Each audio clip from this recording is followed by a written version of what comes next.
Hello, microphone. Love you too. How's it going, everyone? And welcome to another episode of No Excuses on VTWProductions.com with your favorite show hosts, Aris Still. Fenurian. And Volacel, and I was wondering what was taking you so long. Okay, wondering where you'd went. It's Mike's been doing that. It mutes itself when I move it closer to my face right before the show. But we are here to bring you the latest news and commentary on the video games industry for the week. But first of all, if you would like to get involved with the show, you can do so by sending us email at noexcusesvtw@gmail.com. Or, alternatively, you can follow us on the Twitter at noexcusesvtw. Or, instead, you could join us in our Discord server, which is most easily accessed by going to vtwproductions.com and clicking on the No Excuses logo in any of our recent show posts, which will take you directly to our server where you can post garbage in any of our channels. We certainly do. Or come watch us on YouTube while we do the show live. Or check the archive there, which I forgot to mention. That if we announce to them how to listen to us live, like... Well, they might be listening another way on archive, and then they want to listen live later. But they've gone to YouTube to do it. They could be like 3 weeks late for this episode and listening on iTunes. You don't know. I guess. It's all on YouTube these days. So, yeah. Anywho, this week on the stream, I'm playing a bit of Star Control Origins. Origins is way too overused as a subtitle, let's face it.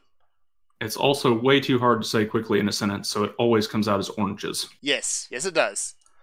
It is an old school kind of exploration space game where you kind of explore the galaxy, which is an incredibly silly place. Much like Camelot. Much like Camelot. Camelot does not have incredibly sticky slug aliens, though, and very hypocritical space squids. Is this the fan fiction game? It is. It punishes you with fan fiction. Oh, so this is the thing you were playing last week, or are you just talking to us about it? Just mentioning it last week. Okay. So, yeah. It's a fairly standard bog standard story. Humanity steps out into space, meets a very disturbingly clingy alien who grants them hyperspace technology, and finds themselves immediately on the radar for a intergalactic empire which wants to murder them. You know, that's the whole plot. Sounds like a bad Futurama episode. Meh. So yeah, the gameplay cycle is you go out, you explore little. Well, I hesitate to call them planets. They're more like moonlets. They're not very big.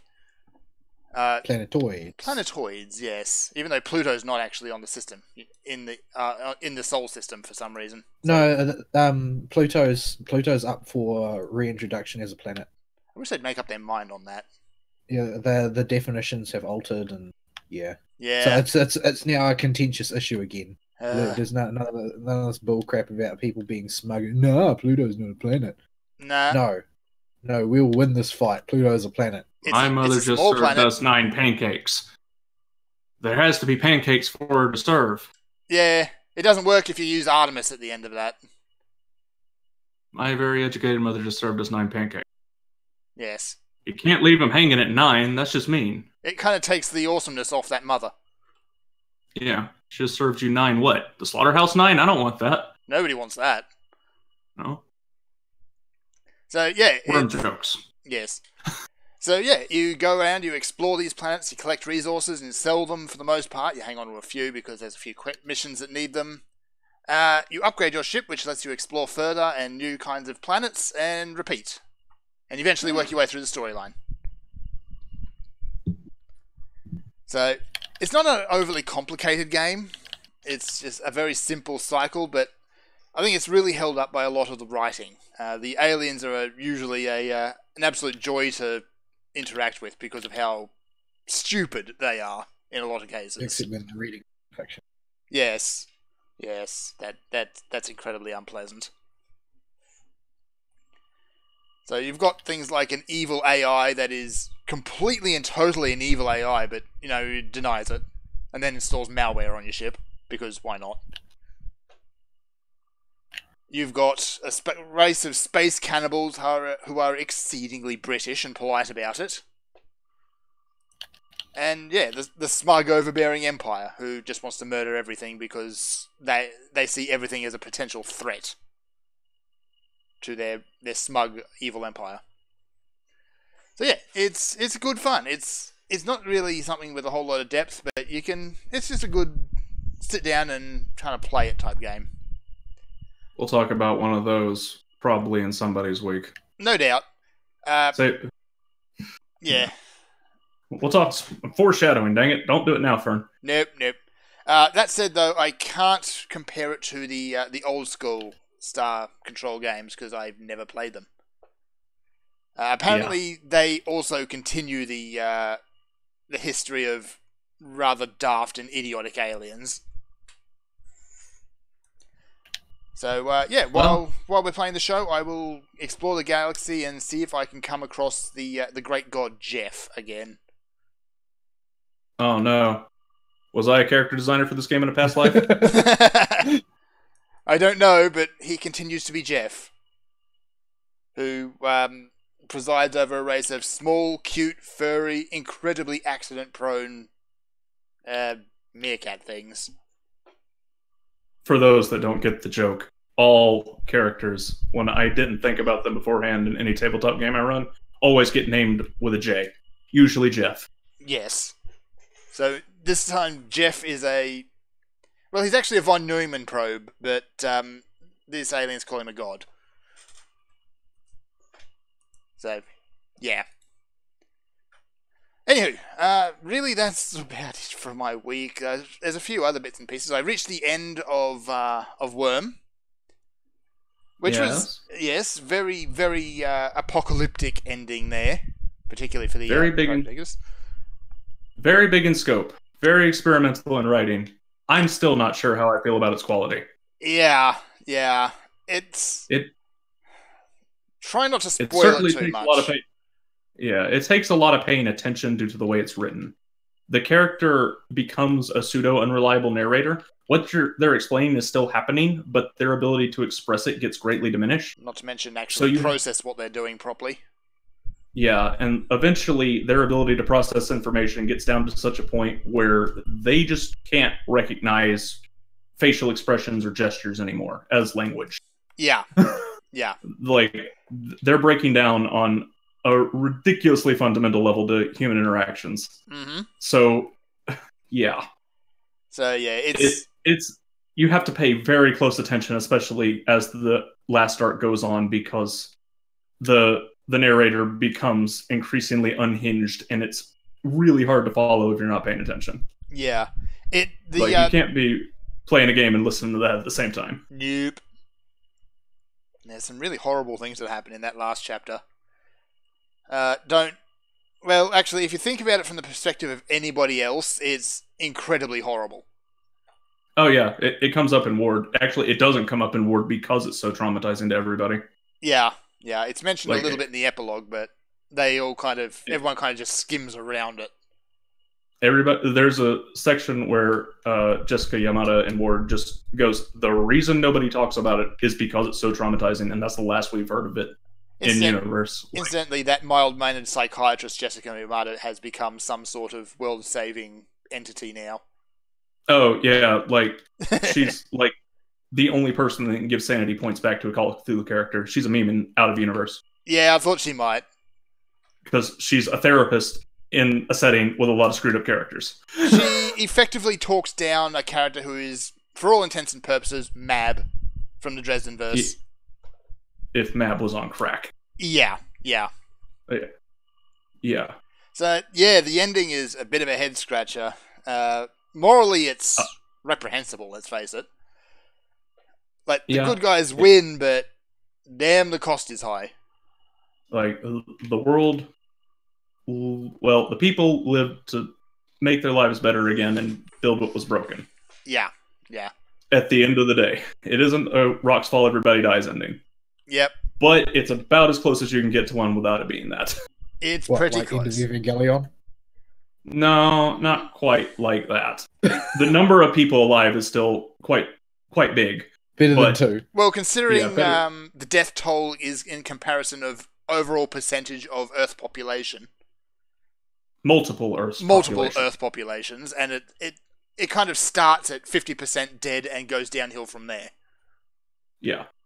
when your arc starts with a certain Britain exploding on one of the Earths, just completely off the map. Yeah, just Dead Britain for is gone. For realsies, for permanence. Just Britain is gone in this universe now. Yeah. And it ain't coming back.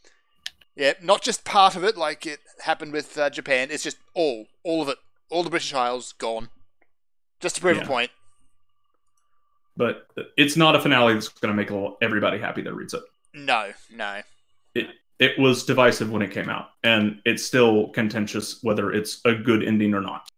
It is certainly a very creative ending. It is definitely a creative ending, yes, but it's a neat way to end a series that was that popular and that experimental with that type of ending. But I still don't even know if it's a good ending or not. Like, we still have Ward to win it some points back and to put it solidly in the good camp, but it depends on what they do with it in Ward. Yeah. We'll see. We shall see. But yeah, it's not really a happy ending, but a happy ending I think was never going to happen given the setting. Well, the goals are accomplished. The big goal at the end of the day got done. Yeah. Taylor accomplished her overall meta goal, but it cost her an arm and a leg. Twice. She never did get that arm back. Does she get the arm? No, she doesn't. She doesn't get the arm back by the end. She gets a robot arm. A crappy robot arm. She does. Yeah, she gets a generic prosthetic. Yeah. Like, it's not... That's after she regrew it twice in the ending. Yeah. Well, what was she at one point? She was pretty much just a spinal stem, a few random organs, and a head at one point. It should say something that these are not major spoilers that we're talking about. Yeah. That's how ridiculous this ending is. Taylor has this habit of not dying when she really, really should. Well, to be fair, they did spend half a chapter building up the thing that healed her, so I can forgive it. Yeah. It wasn't. She got bisected at one point. Yeah, she might have got literally cut in half, but they spent half a chapter building up the tech that saved her life, so I can let it go. Yeah. So yeah, at that point you might as well put Dragon Balls in your universe. If it basically seems non-meaningful to do lethal damage to somebody. Well, they make that a discussion point in the New Delhi arc that a lot of capes have this mentality, especially if they're part of the bigger groups with access to healers, that they can be as reckless as they want because they're basically invulnerable as long as they don't outright die, because somebody will come heal them. And that's a problem when that recklessness gets people killed. Yes. Because, the hero doesn't die, but all the civvies around them do. Yeah, everything is ruined and melted, and even the hero themselves to a point. But, the job's done. Yeah. As far as traditional climaxes go, I think the New Delhi arc with Behemoth was a lot better. As far as ending off that story arc there. After that, it gets a little wonky. Yeah, it had it's probably as close to an outright happy ending as you'll get in that universe. Yeah, that feels like where Worm ended and set up for Ward started. Yeah. So still going to recommend you check it out. The ending, I think, is worth going over and having a look at just to see what it makes you think and what you think of it. Yeah, it's just one of those endings that you need forewarning. You got to think about this one. Yeah. Like, I try to give those every time I make a recommendation for a series and it has one of those. When it becomes relevant to say it, I try to make it a point before the person actually gets to the product I'm recommending that this part of the story is going to take quite a bit of thumping. Yeah. Everything leading up to that point is fairly straightforward. At the worst, B- material. At best, S tier material. Like the Behemoth fight. Yeah, let's face it, at a lot of points in that story, Taylor really needs a good smack upside the head. But she never gets it. Yeah, and thankfully, instead of making her a Raging Mary Sue with it, that kills people. Because she doesn't get that smack upside the head. Yes. Yeah, people tend to die when she takes things onto her own shoulders. The greater good gets served, but everybody around you has their lives ruined, slowly or immediately. Yes. The good part of the greater good seems a little bit questionable there. So, I guess, a significant proportion of everybody died, but not everybody. Not everybody died. That is essentially the gambit going on. It is everybody dies or most people die in any given scenario. Yeah. That gets a bit old. It's like, They oh, presented it. this is a high stakes battle like every other one. They do a good job with it because they do remove characters from life and the story as you go on with those sacrifices Taylor makes to really sell home she's not a good person. Yeah. Like, a lot of those big battles, like, they are only big battles on that sense because Taylor gets involved. Yeah. They focus on the personal aspects of the characters that are involved in that particular battle. Yeah. Like, the big behemoth fight is, yeah, he's killing all these people, and you hear the death toll going off and how it's a big deal. But the real focus is on the Chicago Ward's Tecton and Taylor having to make the choice to go away and go have her, fun time talk with Fierce. Yeah. And the repercussions every decision she made in that battle has. Like, that's the important part. The fact that they fought the big stompy monster is more just a thing that happened to make it climactic. Yes. Also, Tecton's a boss. Tecton is. Did he live? I don't know. I don't think it was mentioned. Let me see. I think Golem lived, but he kind of disappears. I'm going to have to look it up. Weld lives. Weld's a boss. Yeah, but Weld kind of had this whole story of his own at the end there, which only kind of just intermittently touches on the main plot. Yeah, him and Sveta, of all people, become important in Ward. Sveta, the girl that's just tentacles, that shows up in the last third of the story, becomes a main character. So new readers should probably pay more attention to her than most people who are just reading Worm will. Yeah. So I'm not sure when I'll get to Ward. I'm not sure if I'm going to let it progress a bit before I pick it up or what. Yeah. I mean, you could go through it. I'm going through it in pseudo real time with the audiobook. I'm not up to date with the main thing, but if you did that, we could talk about it together as it comes out. Yeah. Yeah. Here we go. Let me see. Tecton in Gold Morning. Seen early on, and then he just kind of gets put on the bus and disappears. Yeah, that everything from after the oil rig is where'd everybody go, and he Disney villain does a lot of dudes where maybe they're dead, maybe they're not. Yeah, a lot of it's left kind of ambiguous because there's characters who disappear, and you can kind of assume they're dead if they don't pop up again, or if they're not mentioned explicitly as being alive. But who knows? They might pop up anyway. Yeah, the big one that gets put on that where'd he go bus is Gru. One of the main characters of the story. That's spoilers. But yeah, he doesn't get a confirmed fate at the end of the novel. Oh, yes, we don't know what his deal is. Well, he gets... Tattletale thinks she knows what happened, but she doesn't really know for sure. Yeah. And Tattletale, as Gru is the one to always point out, is wrong about a third of the time, despite her image she puts out. Despite her power, which is just knowing things. Yeah, despite her power and rep, she's wrong a third of the time, so she could be wrong about Gru. Yeah. So yeah, go and read it, and everything up until the end of the Behemoth fight is really, really great.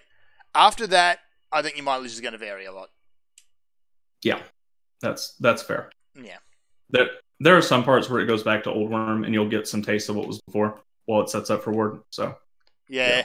Also, Ward is a big tone change for people that go in from Worm to Word. Worm to Word.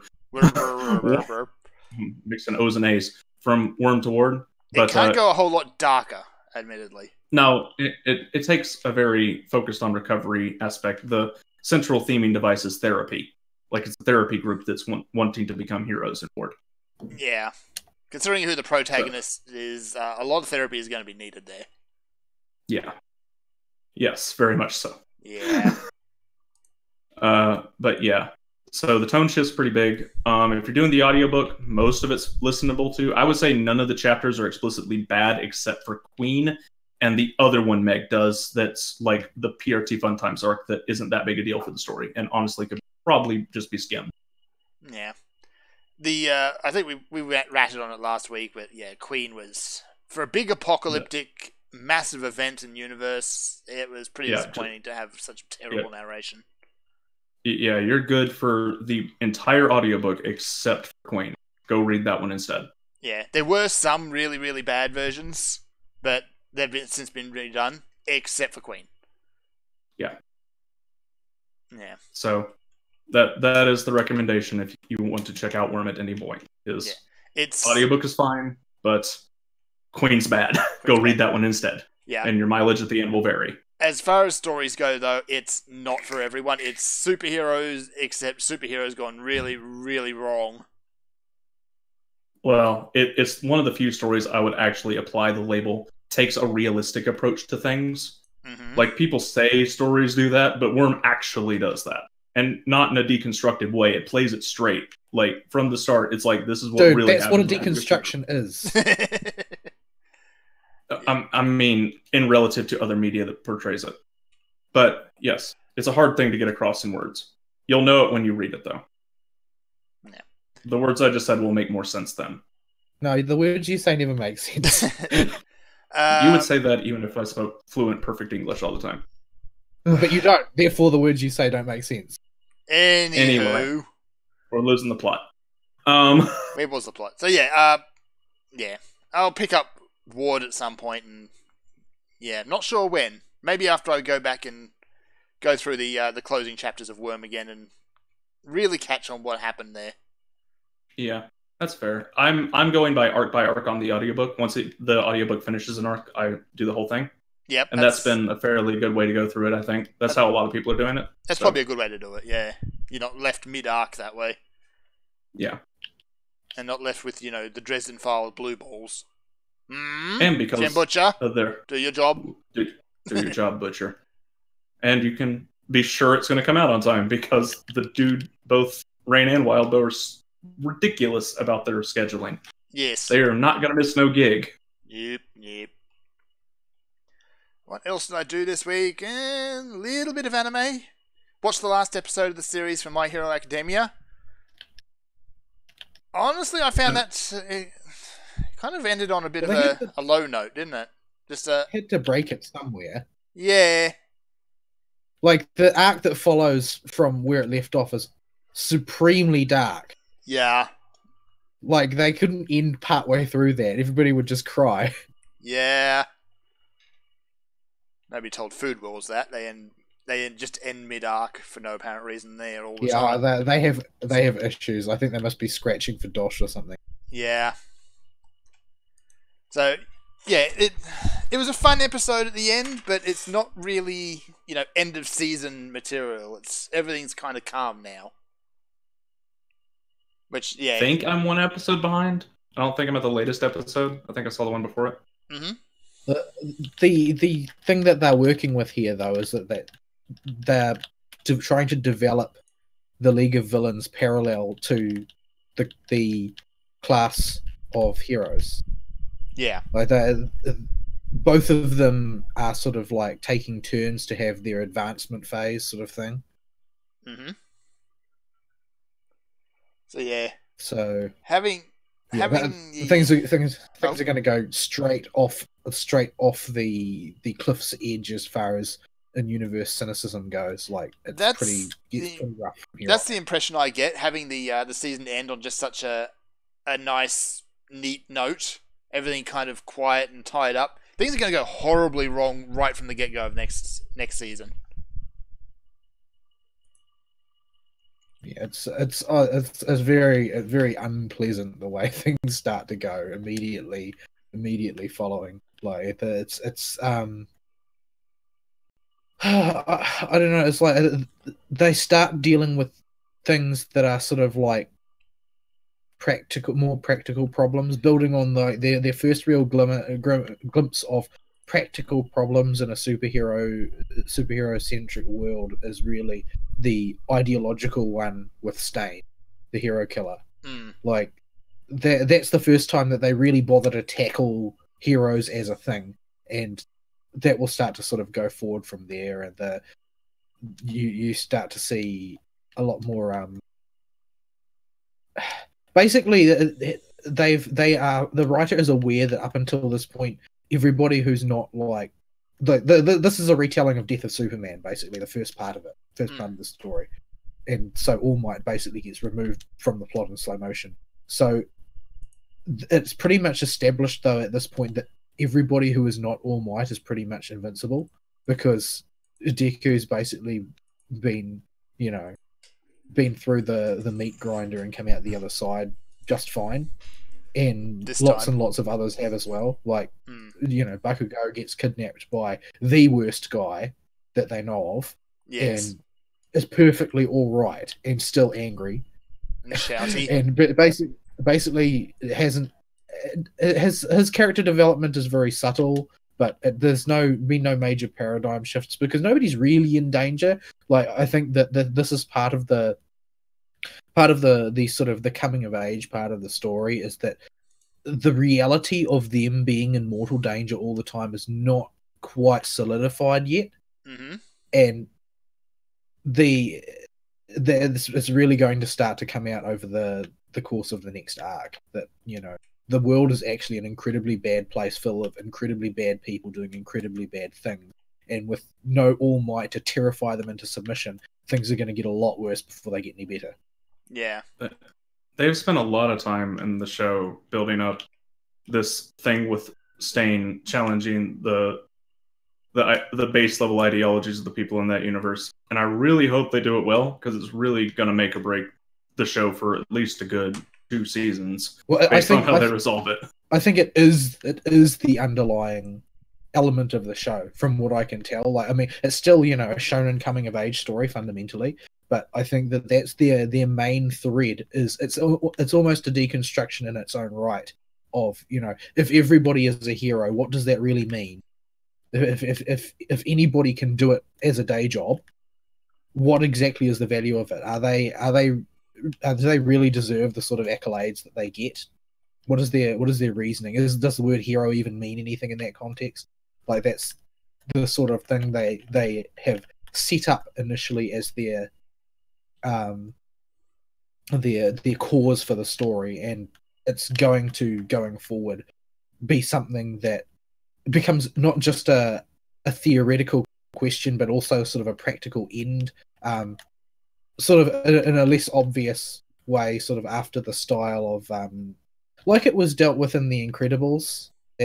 Was it Pixar or DreamWorks? One of those two. Pixar did. They dealt with that to a certain extent, although, you know, it was a kids' movie, so there was a limited amount of depth given to it. But yeah, it's that type of thing. Like, when everybody is carrying the mantle of superhero, like, what does that actually even mean? Does that have any real value in it? And yeah, there are a lot of screwed up people and various matters that haven't really been dealt with in the story thus far, like basically there's a type of villainy that is not, it's not comic book supervillain villainy, and it's not comic book even regular villainy. It's a different type of villainy entirely, which is basically what happens when you mix conventional organized crime with superpowers. So yeah, that sort of becomes a thing, because they have a different approach, and a Yakuza has a different approach to what it means to be a villain than a supervillain with superpowers does. That's two entirely different things, and the sort of creative human malevolence can often be a lot worse. Yeah, there are a lot of ways they can do it. I think they're, so far with the hints they've been dropping, they're taking it in the right directions for Hiroaka and that universe. Well, the big question with a shonen, though, is how long is it going to be? Yeah, that's the other thing. If this is a meta arc that runs throughout the whole show, that's fine. Then I'm totally okay with however long they take. But he has done okay with slow-paced stuff before. Like you mentioned Bakugo earlier, we saw actual physical develop in his character and how he acted during the bro-off a few episodes ago. Well, you could call it a bro-off. It was a bro punch-off. Yeah. All bros fight at some point. It happens. But, yeah. Like, we see that happen, and it's been building for 50 episodes now, and we're at this point, and it still feels okay. So he can do a slow build on stuff. Yeah, the thing is that there's shonens that go for like a couple of hundred episodes, and there's shonens that go for 800 episodes. Yeah. This is the core of it, though, right? Does he have an ending in mind? Is he working towards it? Does he want to put the project to bed when he's done? And of course, there's a corollary question: is there going to be a time skip, and then the story will basically change? Yeah, because it seems to be a thing with a capital T that gets done in a lot of long runners. Yeah. Happens in Worm. It does. 2-year time skip. Of course, the key question: will it have a better ending than Yu Yu Hakusho? That's not hard. That's usually the first question that people ask. Yeah, like I mean, that ending was sort of like, this is the symbol of what it means not to know how to end your story. Yeah, this is the dude got contractually obligated to keep the show going, or pushed by his publicist or something. I forget what the story is, and he just wanted to go move on to Hunter x Hunter. Yeah. He wanted to end it at Chapter Black, and he said, "Okay, you know what? I'll just mash stuff on the page to get y'all to shut up. Just let me die." Chapter Black was the perfect spot to end Yu Yu Hakusho. That was the end. But no. Nope. Drags on for another few seasons. Not just another season that's just a really long and bad one. Yes. Oh boy. Did you know Hiei has a naked one-eyed girlfriend that's never been mentioned before? What? And is one of the 3 strongest demons in the Netherworld? Neither did we. Yeah, she wasn't very stable, was she? No. Stands in front of his tank naked, even in the anime, in the English dub, on TV. Totally uncensored butt there. And just look at that butt. Yep. It makes that scene very memorable. Which, to a kid, anyway. Admittedly makes the last episode of Hero Arca very memorable, because there's a lot of butt in that too. Yeah. Probably for different reasons, though. Yeah, very different reasons. Yes, full frontal assault. Not what they meant. Yeah, well, yeah. Yeah, some superpowers have drawbacks, let's just say that. Power incontinence is a thing. No, that's not power incontinence, it's just, the inconvenient realities of being able to make yourself intangible. Yes. And only yourself. Yes, you can phase through things, but that effect does not extend to anything else. Well, counts as a secondary power, I guess. You can temporarily surprise and shock people. And he does. Yep. I would list that on his power classification chart. Surprise!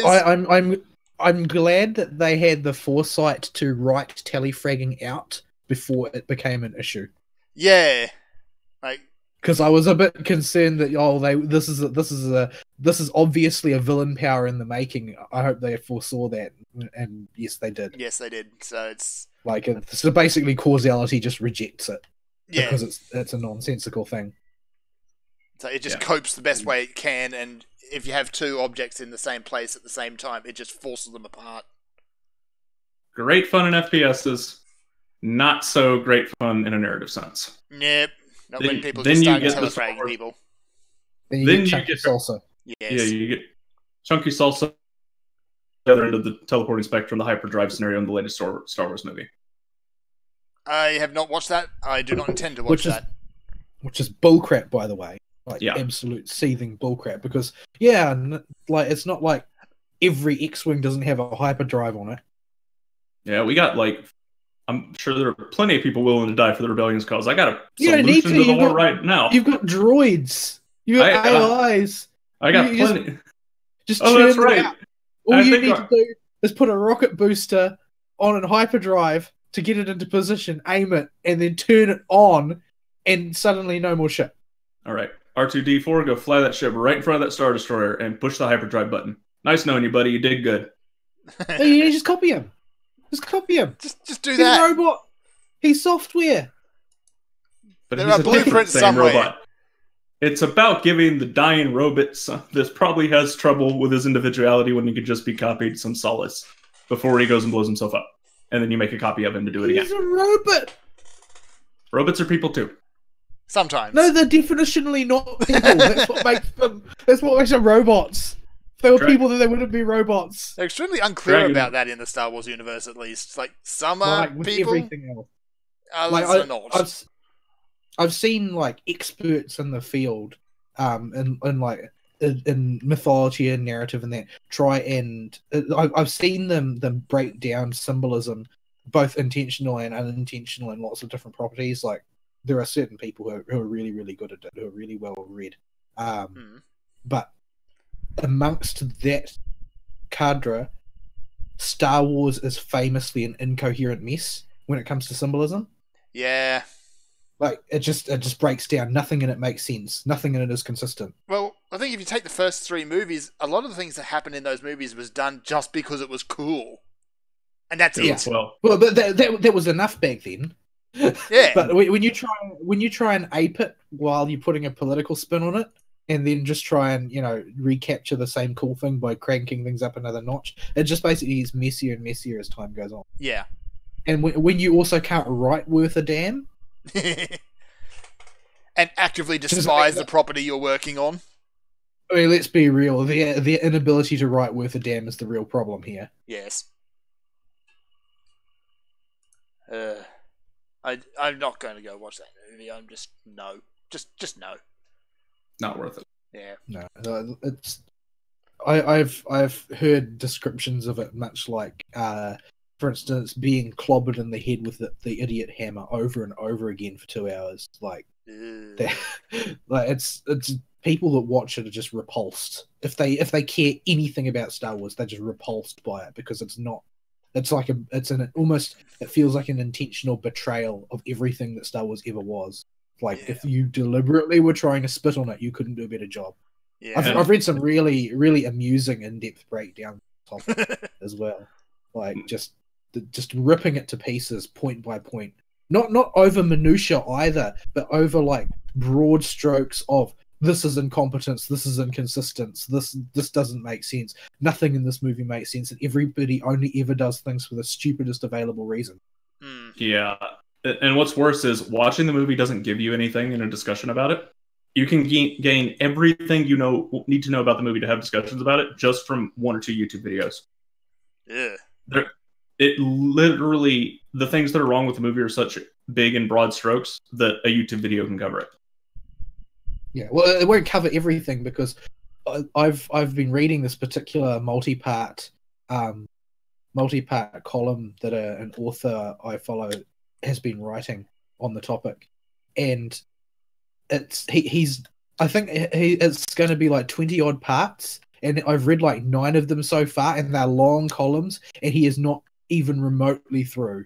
Like, there's just the sheer quantity of things that are just like face-palmingly idiotic and nonsensical, and then you couple with that the things that are just also offensive to the coherent sensibilities of any human being, like, and then add to that the things that are offensive to anybody who actually likes Star Wars. Like, there's too much. There's just too much. Yeah. My goodness, what a disaster! And for the record, I haven't seen it either, and I can't really think of a reason to do so. No, unless you really want to say you got the experience, the movie's terrible pacing for yourself, there's no reason to watch that movie. Yeah. It adds nothing. Seeing the movie doesn't give you any ammo for discussions at all. It's very much like it's made with the intention of cashing in by somebody who doesn't know or care anything about Star Wars, and in fact has stated publicly that they would rather everybody hate it, basically. That if they liked the original, then they should hate this one because they're not making people to like. Yeah. They're making it to make some kind of point. And to make money, of course. But the producer has been signed on until 2021. Like, the contract has been renewed. Yeah. So, I don't know. Yeah, basically it's over for Star Wars. Pretty much. I'll go back and I'll watch Rogue One, because at least that one did things because they were cool. Yeah. It's really easy, right? They divided the universe. We just go with the universe that's good. The one that has the expanded universe. With the stories we like to remember. I saw a video, a YouTube video the other day, and the guy who was narrating was basically, he mentioned Star Wars and how it had basically been wrecked, and one of the things he said was that when he went online when the Last Jedi came out and looked at the eBay prices of his, formerly valuable collectible toys that he had in a box somewhere, and they had all dropped down to being worth less than what they were when they were new. Because basically people were rendered incapable of caring about Star Wars. Mm-hmm. There was a very long forum thread on the Wikipedias where people were just going off about how terrible Last Jedi had made Star Wars, and they did not want to use Disney's given title for the old Star Wars universe. They wanted to call it Star Wars Classic instead, and going to try and make that a thing. So instead of people calling it Star Wars Legends. Yeah. It probably won't succeed, but it just shows you how much people want Disney not associated with Star Wars. Yeah, well, they've made a hash of it. They've done everything wrong that they possibly can, and a lot of it has been because they aren't concerned if a producer decides that it should be an agenda-pushing device rather than a good story. Or it doesn't even need to be a good story, it just needs to be a pulpy, fun story. But it is not fun, even. No. People only do dumb things for dumb reasons constantly. But it's got dumb little mammals you can make stuffed animals out of and stick in slot machines at Disney World. Yeah, Ewoks Mark II, basically. Yes. I heard that they were put in basically for merchandise purposes.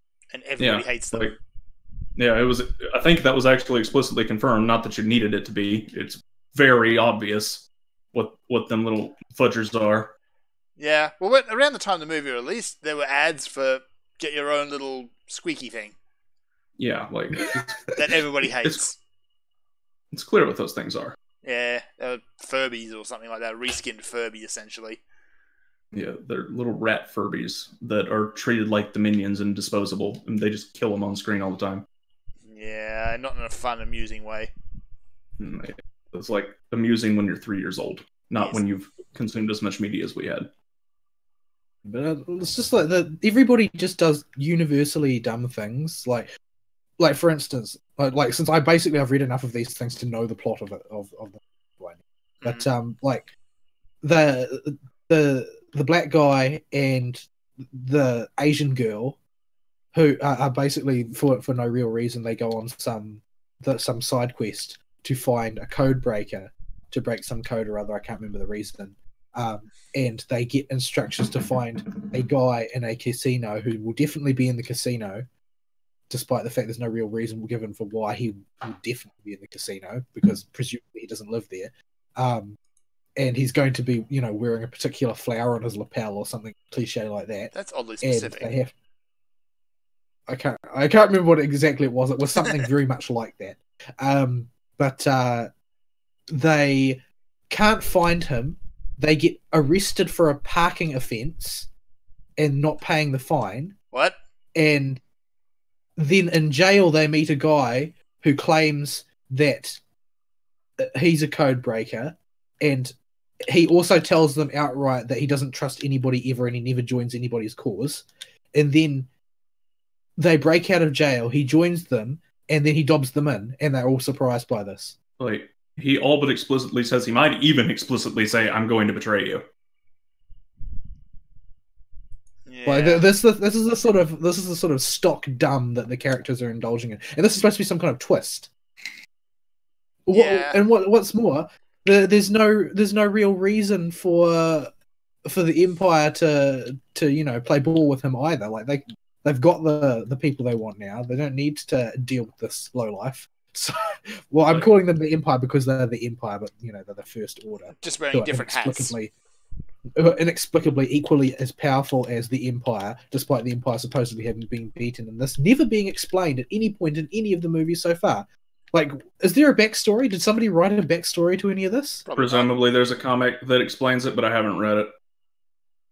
I am beginning to doubt that there necessarily is. Given the lack of coherency in anything else, I don't see why this particular thing will be in any way coherent. Why would it? The Last Jedi has effectively, as far as the extra writing junk is going on to try and flesh out their new universe, people gave up. Nobody cares about explaining anything anymore for the new universe. And they have like lots of Deus Ex Machinas and stuff, like the annoying ball robot showing up driving a tank to rescue them at one point, for no reason. Like, why is the ball here? Why is it driving a tank? Why wasn't it like incinerated by the Empire or something? There's no reason. It is what it is. Yeah. Like, this is the depth of writing. Like, it's like basically most fan fiction is more coherent than this, and I'm talking like fan fiction read at you by worm aliens or whatever who have picked you up because you've ran out of fuel. Like, yeah. It's really incoherent. Really bad self-insert Star Trek fanfic is specifically what they read you. Yeah. Well, at any rate, yeah, Star Wars has sticky. basically been burned to the ground. All right. It's in spectacular fashion, like deconstructing every single, and by deconstructing I mean in the most literal sense, not in the figurative sense. Mostly Deconstruct is probably the wrong word. Demolish might be better. Well, they haven't. The thing is, I say deconstruct rather than demolish because the job is so thorough that it's almost hard to envision it as just like a reckless demolition. It's like this is a very carefully this is a very carefully orchestrated and controlled demolition, wherein they surgically annihilate every part of Star Wars that anybody ever valued or liked. Yeah, like all of it. There's no bit left over to like. It just feels a little too like they did too much at once in two movies to call it a deconstruction. And there's a very clear the bomb exploded here point when you start analyzing episode 7. Yeah, well, the thing is that episode 7 is just conspicuously bad, but it's bad in a totally banal fashion, in my opinion. Like, oh well, this has all the hallmarks of a very badly written cash-in. Well, it's one of those movies that becomes worse in retrospect because it had the potential to be fixed. The stuff that got set up could have been fixed, but it wasn't. It was made worse. 8 was an act of malevolence. Yeah, 8 was the act of somebody who hated Star Wars and wanted it to be bad. All the worst case scenarios we came up with for 7 after it just came out, somehow were not the worst case scenario. In fact, the plot points go nowhere. They're all just twists. They don't mean anything. That's their real purpose. Yeah, it runs all through it. It runs all through it. The only good thing that has come out of Star Wars 8 is that some of the takedowns of it have been quite humorous. Well, that's the best that you've got on. Oh boy. Anyway, we tangented horribly there. Yeah. I can't even remember how we got there. We're 50 minutes into the show and it's still Fern's week. Not anymore, it's not. Volgo. What? You can't do this to me. Throw you under the bus. I was not prepared for this. What did I do this week? As usual, not a lot, but let's see. So, Neurofest ended this week. Yeah, early this week. I admit I haven't touched FGO much in the last week because I've got a bad case of Gutch assault. How do you think I felt? Yeah, you only randomly pulled the best rider in the game for the next 2 years. Yeah, but, there is that. And you still dare have salt. Like I've never pulled, the second copy of any of my things that I really wanted second copies of. So, but at any rate, yeah, Fern's pretty much buried in Sodium Mountain at this point. Yes. Due to his inability to pull another copy of Nero. I did pull 2 copies of Nero, and I feel kind of bad about that. It wasn't just being unable to pull another copy of Nero, but that's certainly a good part of it. It's the fact that I didn't get to pull anything at all. Yeah. That was me, for my first 150, 200 days of play was like that. Yeah, that was an incredible streak of awful. But what's it? Boudica. I did pull quite a few Boudicas, and so did Fern, because Boudica is connected to the Roman story. Yeah. So she was boosted. She was on rate up, so you could get all the Boudicas you ever wanted. Thankfully, it wasn't a mass flooding of Romuli. I don't know. I did have a mass flooding of Romulus, and good grief! I have also had floodings of Romulus when Romulus wasn't even on rate, so I'm not really sure what the story is there. But yeah. So at any rate, Neurofests came to an end. I didn't clear the shop. I didn't even try to clear the shop because it came down to the same reason that I always hadn't cleared the shop in the past, which was that I didn't have any sabers, and there were tons of lancers in the event quest to get medals to clear the shop with. I do have a saber now as a result of the event, but of course, while the event was going on, I did not. Yeah. Now I've got Nero built up to level 80 with full foos, so I've actually got a solution to lancers, and can mop them up now. Mm-hmm. Whereas before it was always me struggling along with Caesar and Fergus, which is not really optimal. It's a saber that will not die through the power of narcissism. But yeah, now I've got Nero to solve that particular problem. But so what I spent most of my time doing was farming the lottery, and I think I cleared about 20 boxes or so. Mm-hmm. What does that mean, 20 boxes? Like I hit the reset button. Like, the thing is, I did the first 7 by only getting the rare stuff. Then as soon as I got the rare stuff, which sometimes required me to go through the whole box, I would reset. But after that point, you have to clear the entire menu of lottery items before you can hit reset when there's no more grand prizes. And I did that one up until about the 20th box. So yeah. Then there's 300 items in each. So yeah, I cleared a lot, but not relative to people who are farming hardcore, but a lot for people who just play a little bit of their time. I've already blown all the XP. I thought long and hard about waiting for the whatchamacallit, the success rate up thing for getting super success and great success on your adding EXP to things, but then they delayed the banner for that in favor of doing a a banner for half AP cost for Ember Gathering, which is for more XP when everybody is already loaded down with the XP from the event. So I was a bit disgusted by that, and I ended up just blowing all my XP. So now I've got Iliasville leveled up to 90. I've got Nero at 80. I've got Rama at 70. I have Nursery Rhyme at 80, and I've got Archer Artoria at about 83, 84, 85, somewhere in there. So yeah, I've got a pretty good stable now. I'm a lot better set up than I ever have been before for the next major event, which will be Halloween most likely. Firstly, a rerun of last year, and then this year's event. Oh, so they're doing them back to back? Yeah, and in Japan they actually overlapped. I don't know whether they're going to do that here or whether they're going to try and avoid it, because that would be what everybody would want, so that they've got actually time to do both if they need to do both like I do. But it's going to, if they end up overlapping, it's going to be all about prioritizing, making sure that I spend time doing the right things that are going to benefit me the most. But so the events, I did not clear all of the exhibition matches. As I said, I wouldn't clear all the exhibition matches, but I gave it the old college try on at least some of them. But they take a long time to do because you have to think very carefully about your moves. One wrong move and you end up squashed. So I cleared Siegfried's one. That wasn't too hard, relatively speaking, because all you've got to do is make sure that you come out the gate swinging as hard as possible with the servant that ignores defense.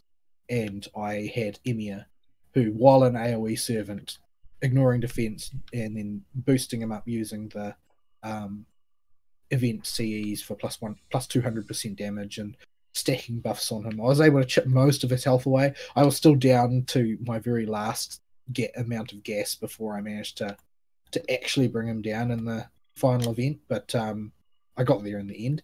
The next one, I tried Gilgamesh, but I was always ended up falling a couple 100,000 short, so I switched to doing something else. What was the one that I tried after that?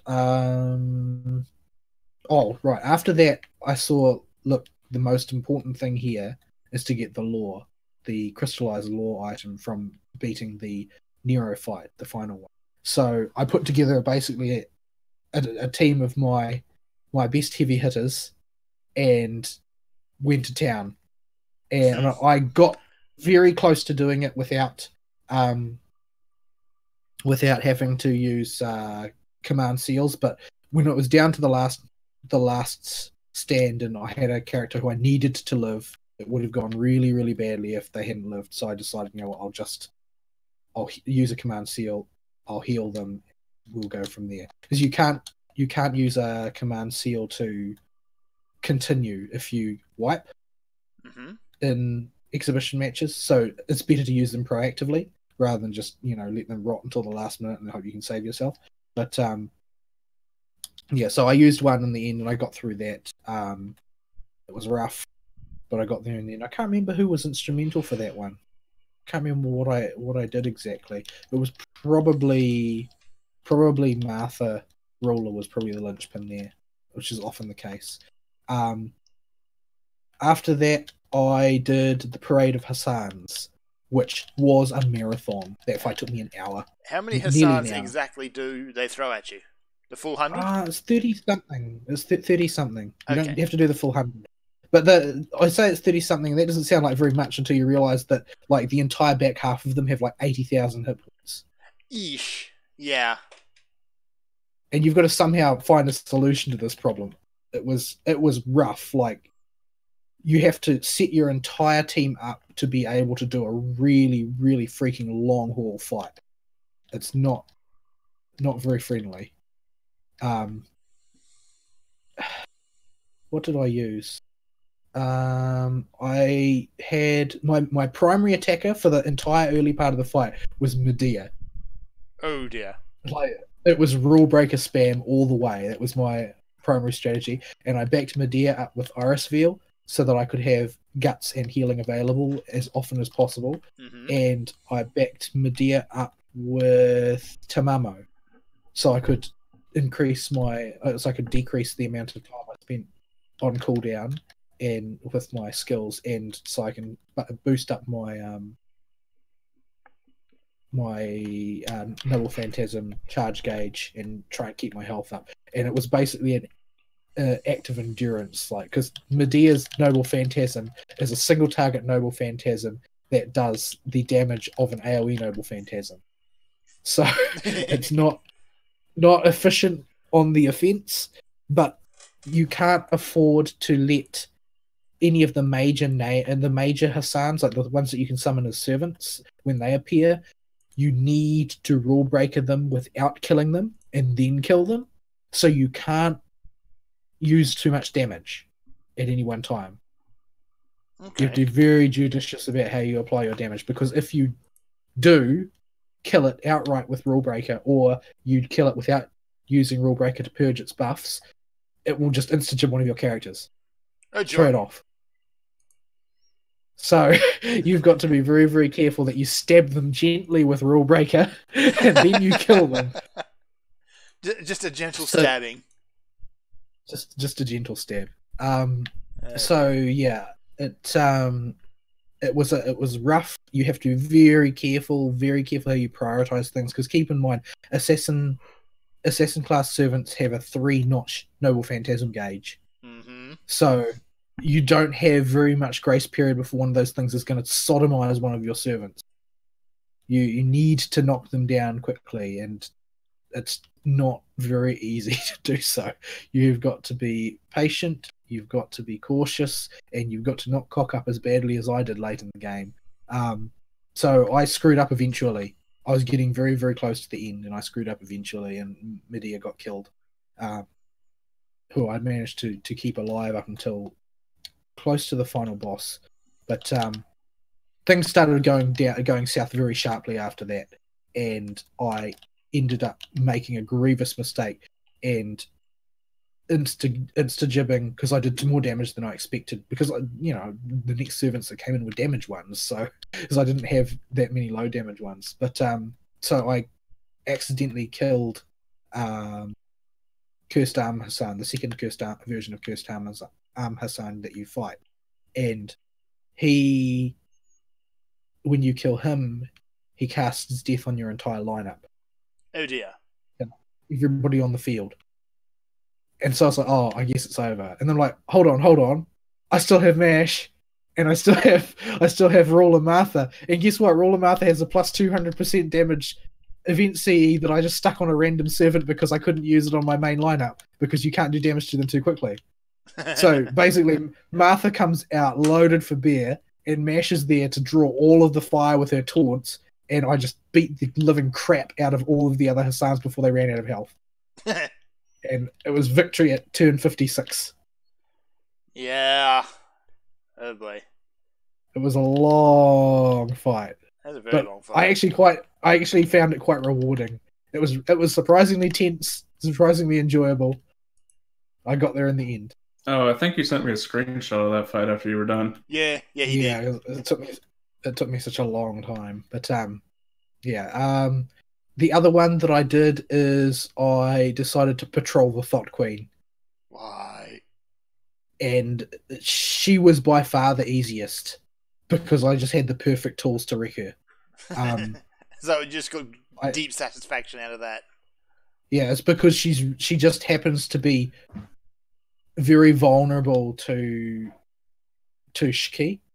Mm-hmm. Because she's a rider. And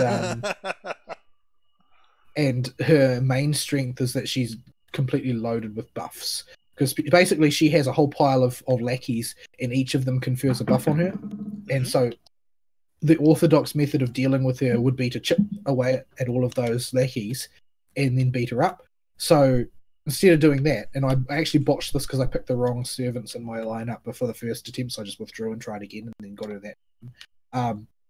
I had Summer Skathak, and I had Shiki, and who else did I pick? Maybe it was Waver, maybe not. I don't remember. No, it might have been Tamamo. And all I did was I used Skathak to wipe out her lackeys that she starts on the field with. I think it was Skathak I used. And that removed removed the Thought Queen's invincibility buff. And then I just hit her with Shiki and annihilated her. And then it was just a matter of mopping up the remnants because they can't buff anybody when they die or whatever now. So, Yep, that one was relatively easy. But those were the only ones I managed to get done. So the ones that were left were really, really hard. I didn't feel like I had the time to devise a strategy given the tools that I had to bring them down. So I just left them. But yeah, I think that those fights were surprisingly well designed and enjoyable fights. Like they are within reach of a canny player. They're not like unreasonable bullcrap that people who aren't whales just can't do. Like I reckon I probably could have figured a way through the other ones if I'd really sat down and worked it out. But it probably would have taken quite a bit of research in terms of like trialing different strategies to see what would stick and what wouldn't. And I just didn't have that sort of free time because, if you really want to play FGO to hardcores, it's going to take as much time as a full-time game, like a fully fledged game to do, because you need to know so many different things and figure out so many different strategies. I'm sure there are probably sites online that you cookie, but that's no.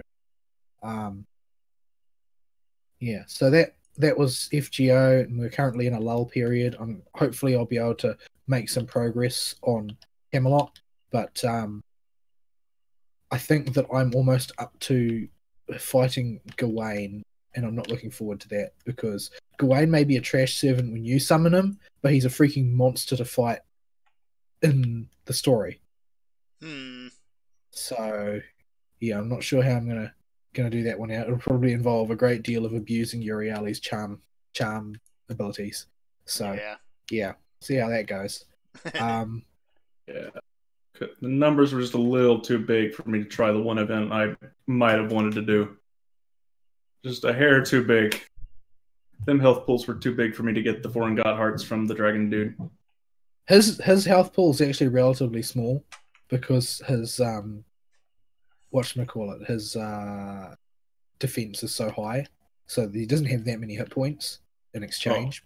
But Gilgamesh, on the other hand, has got a lot of hit points, like well over 1 million.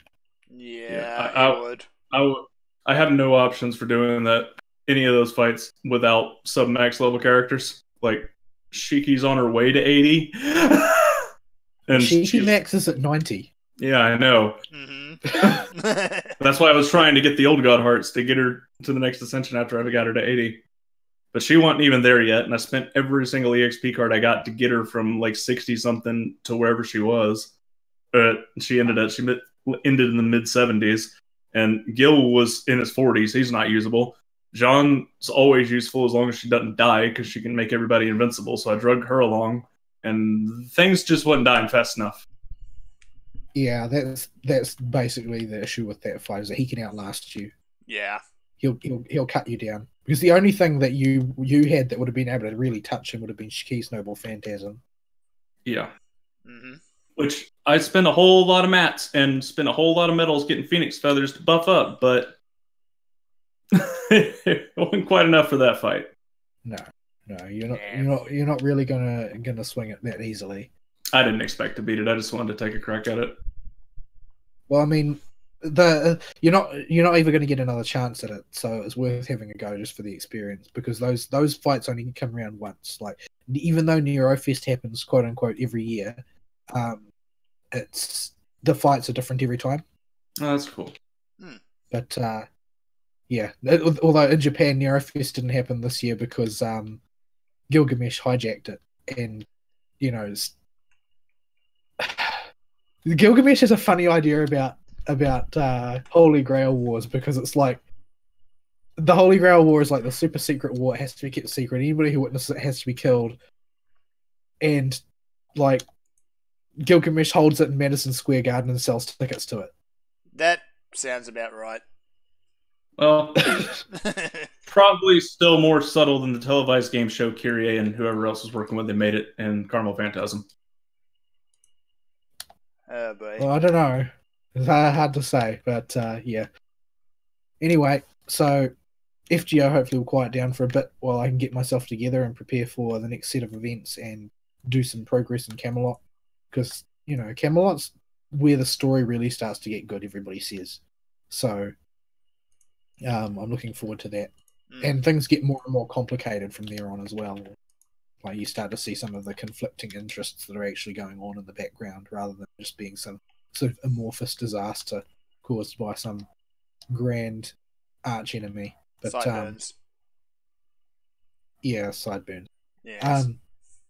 Yeah, so what else did I play? I guess I spent some time playing Destiny. Yeah, we might hold that one till after the break. Yeah. But I don't have much else other than that. Anime's all coming to an end now, so it's not really that much to watch actually. Yeah, the upcoming season is just very blah. Yeah.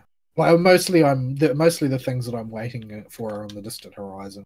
Yeah. I'm waiting for the movies, the anime movies for Camelot and FGO, the series for Babylonia. Babylonia scheduled their intended tentative schedule for releasing the Babylonia chapter on the FGO game is the 31st of December.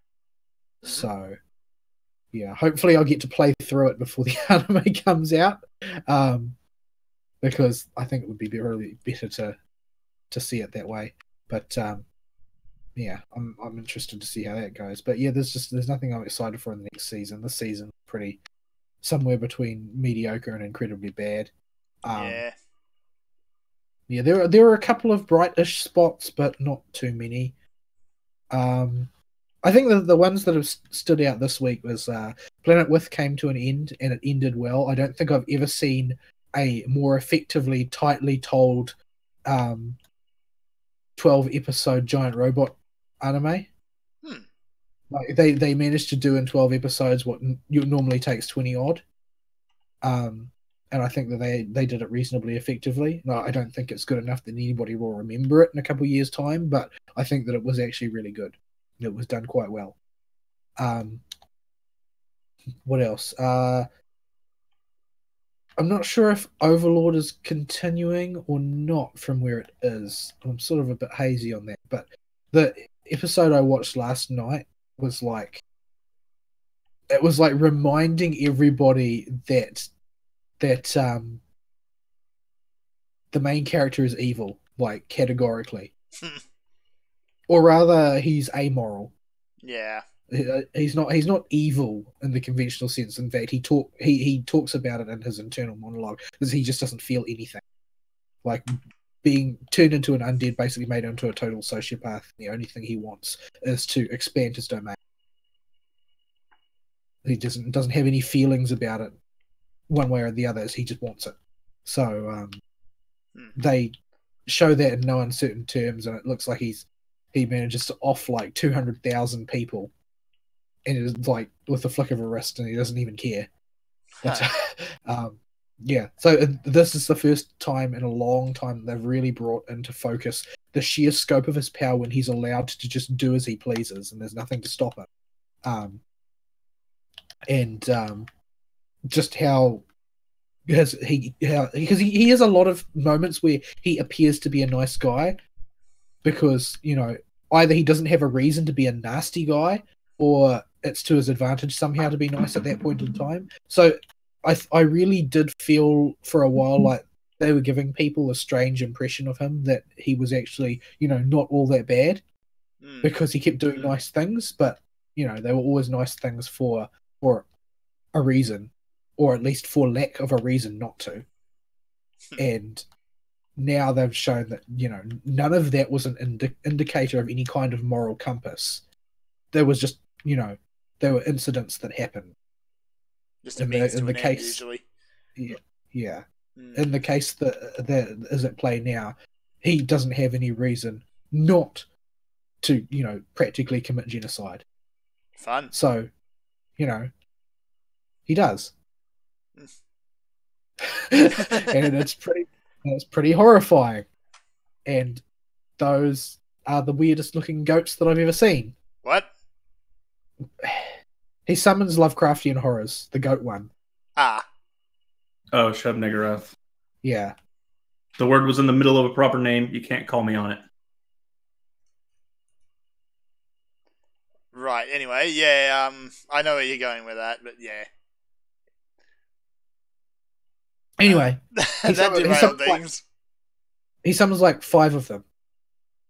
Huh. And it makes a mess. And they bleat. All the time. Like baby goats. Taking that black goat of the woods thing kind of literally there, aren't we? They have 5 legs.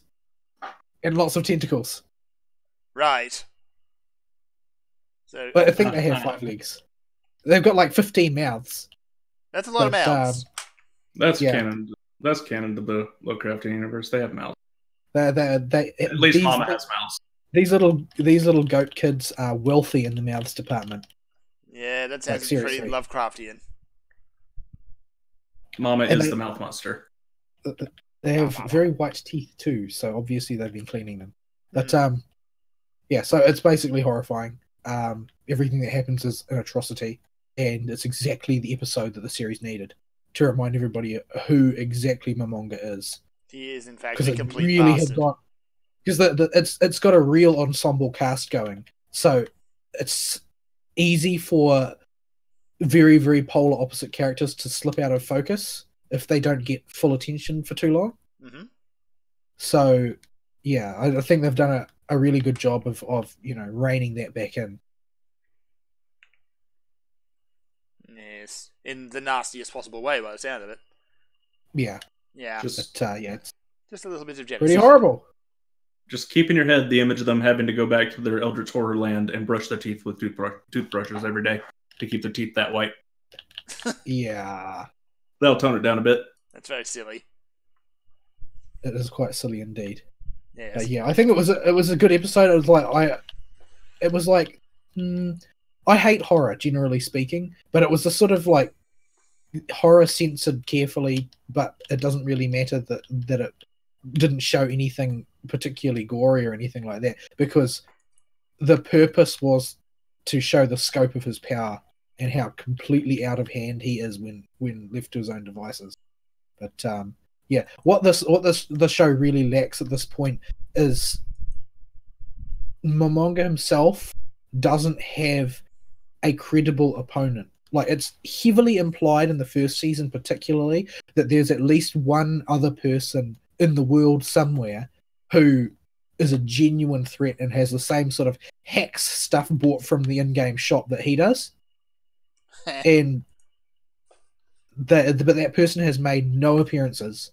So it's very hard to ever really see Momonga as being subject to a threat. It's sort of, Yeah, he's just not quite. It's not quite all there. It's not quite. Does not. It's not like it's like Mary Sue is the wrong word because he's horrifying. But yeah, there's a point where you need to give somebody a credible opponent. Yeah. And he doesn't really have one yet, not quite. Like the story has been good enough and the ensemble cast broad enough in their natures and their intentions that it's gotten away with it so far. But yeah, it needs some help still. It really does. They need to solidify an opposition to him rather than just being an exploration of his power in general terms. This, I think, was what's really needed there. But it's still quite good. I've enjoyed it this season. There's given a lot of attention to a lot of underserved stuff. But yeah. What else? Was there anything else I watched? Nothing worth talking about. I think most of the other stuff that I saw was quite bad. It ranged between quite bad and really bad. Black Clover was all right. Still screamy. Only all right, but it's not really capable of ever rising fully out of the ranks of all right. But I do enjoy it in a sort of like, boneheaded shonen sort of way, because it's definitely a boneheaded series. It's not going to win any prizes for deep thought, that's for sure. But there's nothing wrong with it. It does its job, I would say.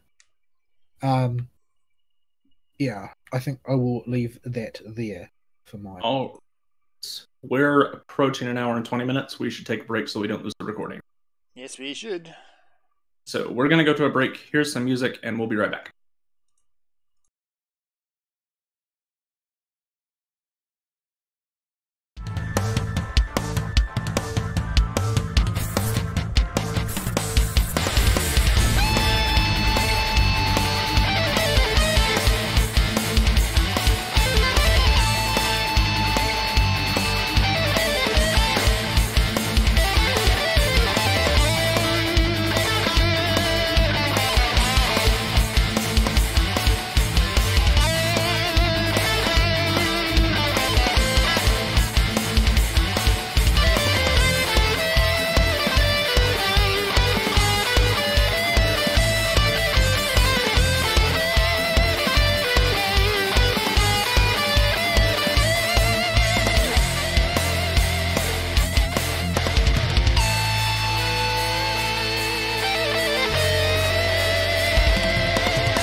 And we're back.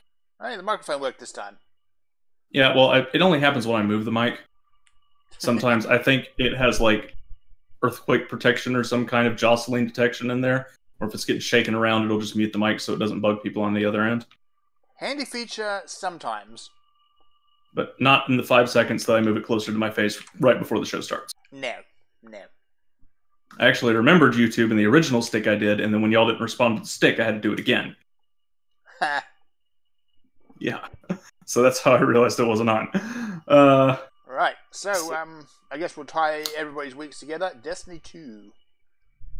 Sure. Paul, do you have anything else before we jump into that? No. I'm usually fairly certain you're done every week, but I ask anyway. Because it's the nice thing to do. So, yeah, Destiny 2 was free on PS Plus this month. And Abo, out of the blue, messages me and goes, hey, Destiny 2 is free. I didn't really play Destiny 1 very much. Do you want to try it out? I'm like, all right. If I got somebody to play with, I'll check it out since it's free. You said you didn't even remember that you'd played Destiny 1. Yeah, I didn't. I remember playing Destiny 1 by myself, but I didn't remember playing it with Abo. But he said he played with me. I'm like, you did? You did play it. Yeah, it turned out, yeah, he only played for like 3 days, but I don't remember this event at all. Oh dear. Kind of speaks volumes about the game itself, doesn't it? It's memorable is not a word I would use. No. Anywho. So, Destiny 2. I have made the most progress out of us because I was going through the new War Dark. And yeah, I finished the entire game in the span of 3 War Marks and 1 War Dark. So that would be on about 9 hours? Yeah, thereabouts. Roundabout? Yeah. So that's the main story plus side mission. Yeah, that's an incredibly short game. Yeah. Now, that does not do any strikes and stuff in any of the group content, but for solo content, I'm glad I didn't pay money for this game. Yeah. Because holy crap. That is not enough content. It's a very you gotta feed me more than that. But this game's gonna last for 10 years. Yeah, I remember when they said that originally. Yeah. La. But yeah, it's Destiny. It's the best. I just want to listen to an audiobook, but I also want to do something with my hands game out there. I usually use something like Minecraft for that. Yeah. I when I do it, but it has to be brainless enough that it goes completely on autopilot. I've got to say, I've pretty much been using it for the same purpose. Like, when I want to catch up on my podcasts and stuff, listen to the news and whatnot, like, I'm perfectly capable of paying attention to it in a way that I can't with some other games. Like, while I'm better at doing 2 things at once than Ari is, I'm not much better. But I don't lose much of the detail when I'm playing Destiny. There's just not much to attend to. Everything is pretty much reflexive at the point. Yeah. Surprisingly so, in fact. Yeah, the game goes into muscle memory in T-minus 5 seconds. Like, you boot up the game, you see the marble get suction cup stuck on it, and you immediately don't care about what's going on when the gorilla with Down syndrome shows up. And you're just like, okay, that's Wait, that's what? That's the worst I don't know. way to describe that. A gorilla with no nose that has Down syndrome looking on his face with the droopy face looking thing. It's like 900 years old. Yeah, that dude. Just sad. Yeah. Yeah, he shows up, says, I'm taking your Traveler main. And he takes your Traveler main. And you're like, but that's my Traveler main. And then you get your Traveler back main. See, that's the whole thing. Is that the whole game? Is that the whole storyline? That is the entirety of Destiny 2. Right. Fabulous. You rescue the moon. The end. Yeah, you rescue your space marble that got suction cup stuck on it. And it sends a Healy wave of light out that gives all the people their light powers back. Yay. Right. And you get the capital city back to replace the farm at the end. Yay. Yay. Yay. So yeah, It's a really hard game to talk about because there just isn't much here as far as meaty content that we like to get into and talk about. But they spent so much money on it, there must be something to talk about. Well, honestly, the individual art assets are probably where that all went. It is a very pretty game.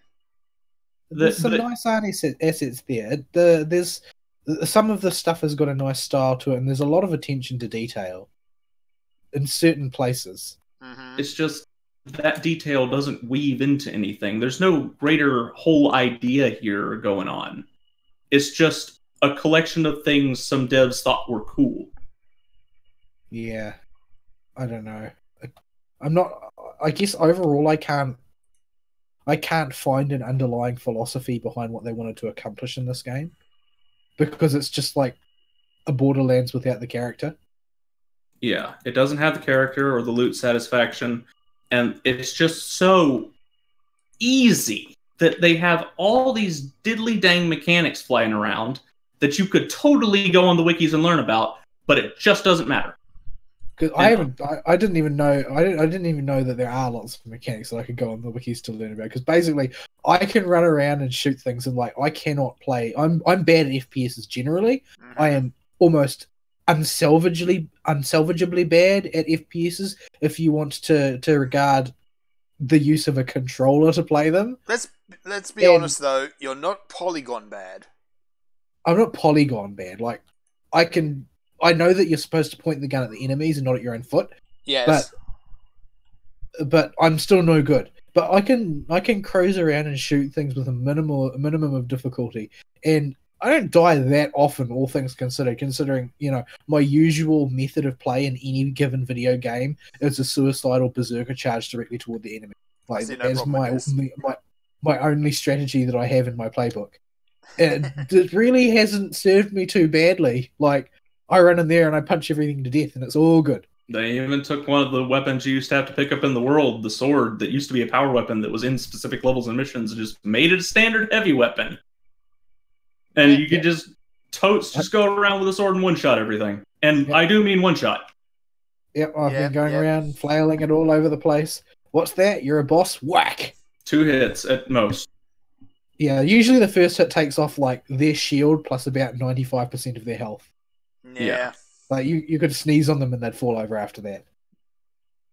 Still a little bit annoyed though, because effectively the sword lets you cheat at some bits of the game. Yeah, because it puts you in third-person mode, so you can aim your jumps. Yes. I don't know if there's a way to turn on third-person mode with guns, so you can play it like Gears of War or something. But not that I found. I've looked and I haven't found it. I noticed right away that would be a boon in some of the platforming sections, especially like on Titan, where there are obnoxious jumps all over the place, especially if you're not a Titan yourself, the class, not the planet. Yeah. So if you are a Titan on that. Yeah, the Warlock does not have an ability to jump for crap and can't see anything. And the sword putting you in third person, but keeping mirrored controls to what you have in first person means you can just go into third person and actually see where you're jumping. So everybody, after I came to this realization, I'm like, how many people just carry a sword in their pocket to go into third person? This is apparently a common strat. Yeah. Why wouldn't you? Yeah. It's just strictly better for those applications. Yeah, why would you not? Yeah. And moreover, non-armored enemies still just die in one hit from it, and it has an absurd ammo count for a heavy weapon. Yep. So everybody just carries a sword in their pocket for specific situations. It's kind of like everybody carries a sniper rifle because some missions almost mandate it. Yeah. And they do come up later. You're going to want a sniper rifle in your pocket because there are things that are so fracking far out of range. If you just happen to be weapon screwed with like submachine guns, you're going to be shooting at them for 10 minutes. I happen to have a sniper. But yeah, disable the auto guns. There is one gun you cannot get close to that is on the other side of a bottomless pit that's like 40 character links long. Good grief, who designed that? With a Y-axis involved in its distance away from you. So it's a good idea to carry a sniper too for situations that are done like that. Yeah, so speaking I suppose on the terms of bad design, like we've already gone over the bad platforming. Like I play a Shadow Warlock and I picked the mid-air teleport because hey, it's fun. But no, either I grossly undershoot a jump or I grossly overshoot the jump. There is no middle ground. Yeah. But we found a few other design problems. we'll talk about the badly coded floor in a second that is not up to code, or the floor that's not up to code, rather. Yes. But yeah, so for jumping, the Titan has far and away the best jump in the game.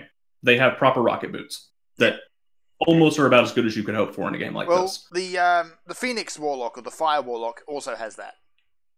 They're not as good as the Titans. The Titan will have way more velocity than you do in Wayfinder control. And you start with it. And you start with it. And you start with it and can upgrade it. Yeah. Like, why even bother? Like, you hardly need it. You can use it to move around maps really dang fast if you get the speed boost one.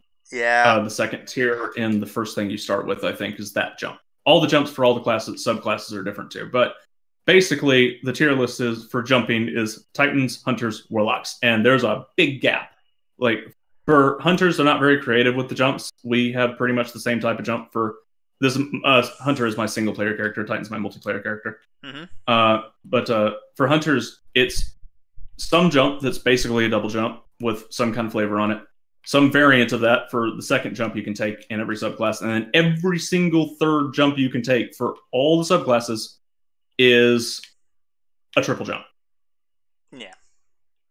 With no boost on it or anything. Just a vanilla triple jump. Which gets the job done, but it's pretty boring. Yeah. Compared to the hover boot. From what I can tell for the Warlock, the third jump is always it's a controllable jump with an initial speed boost. And that's not vertical, that's lateral movement. But yeah, this leads into level design on the planet Titan. Mm-hmm.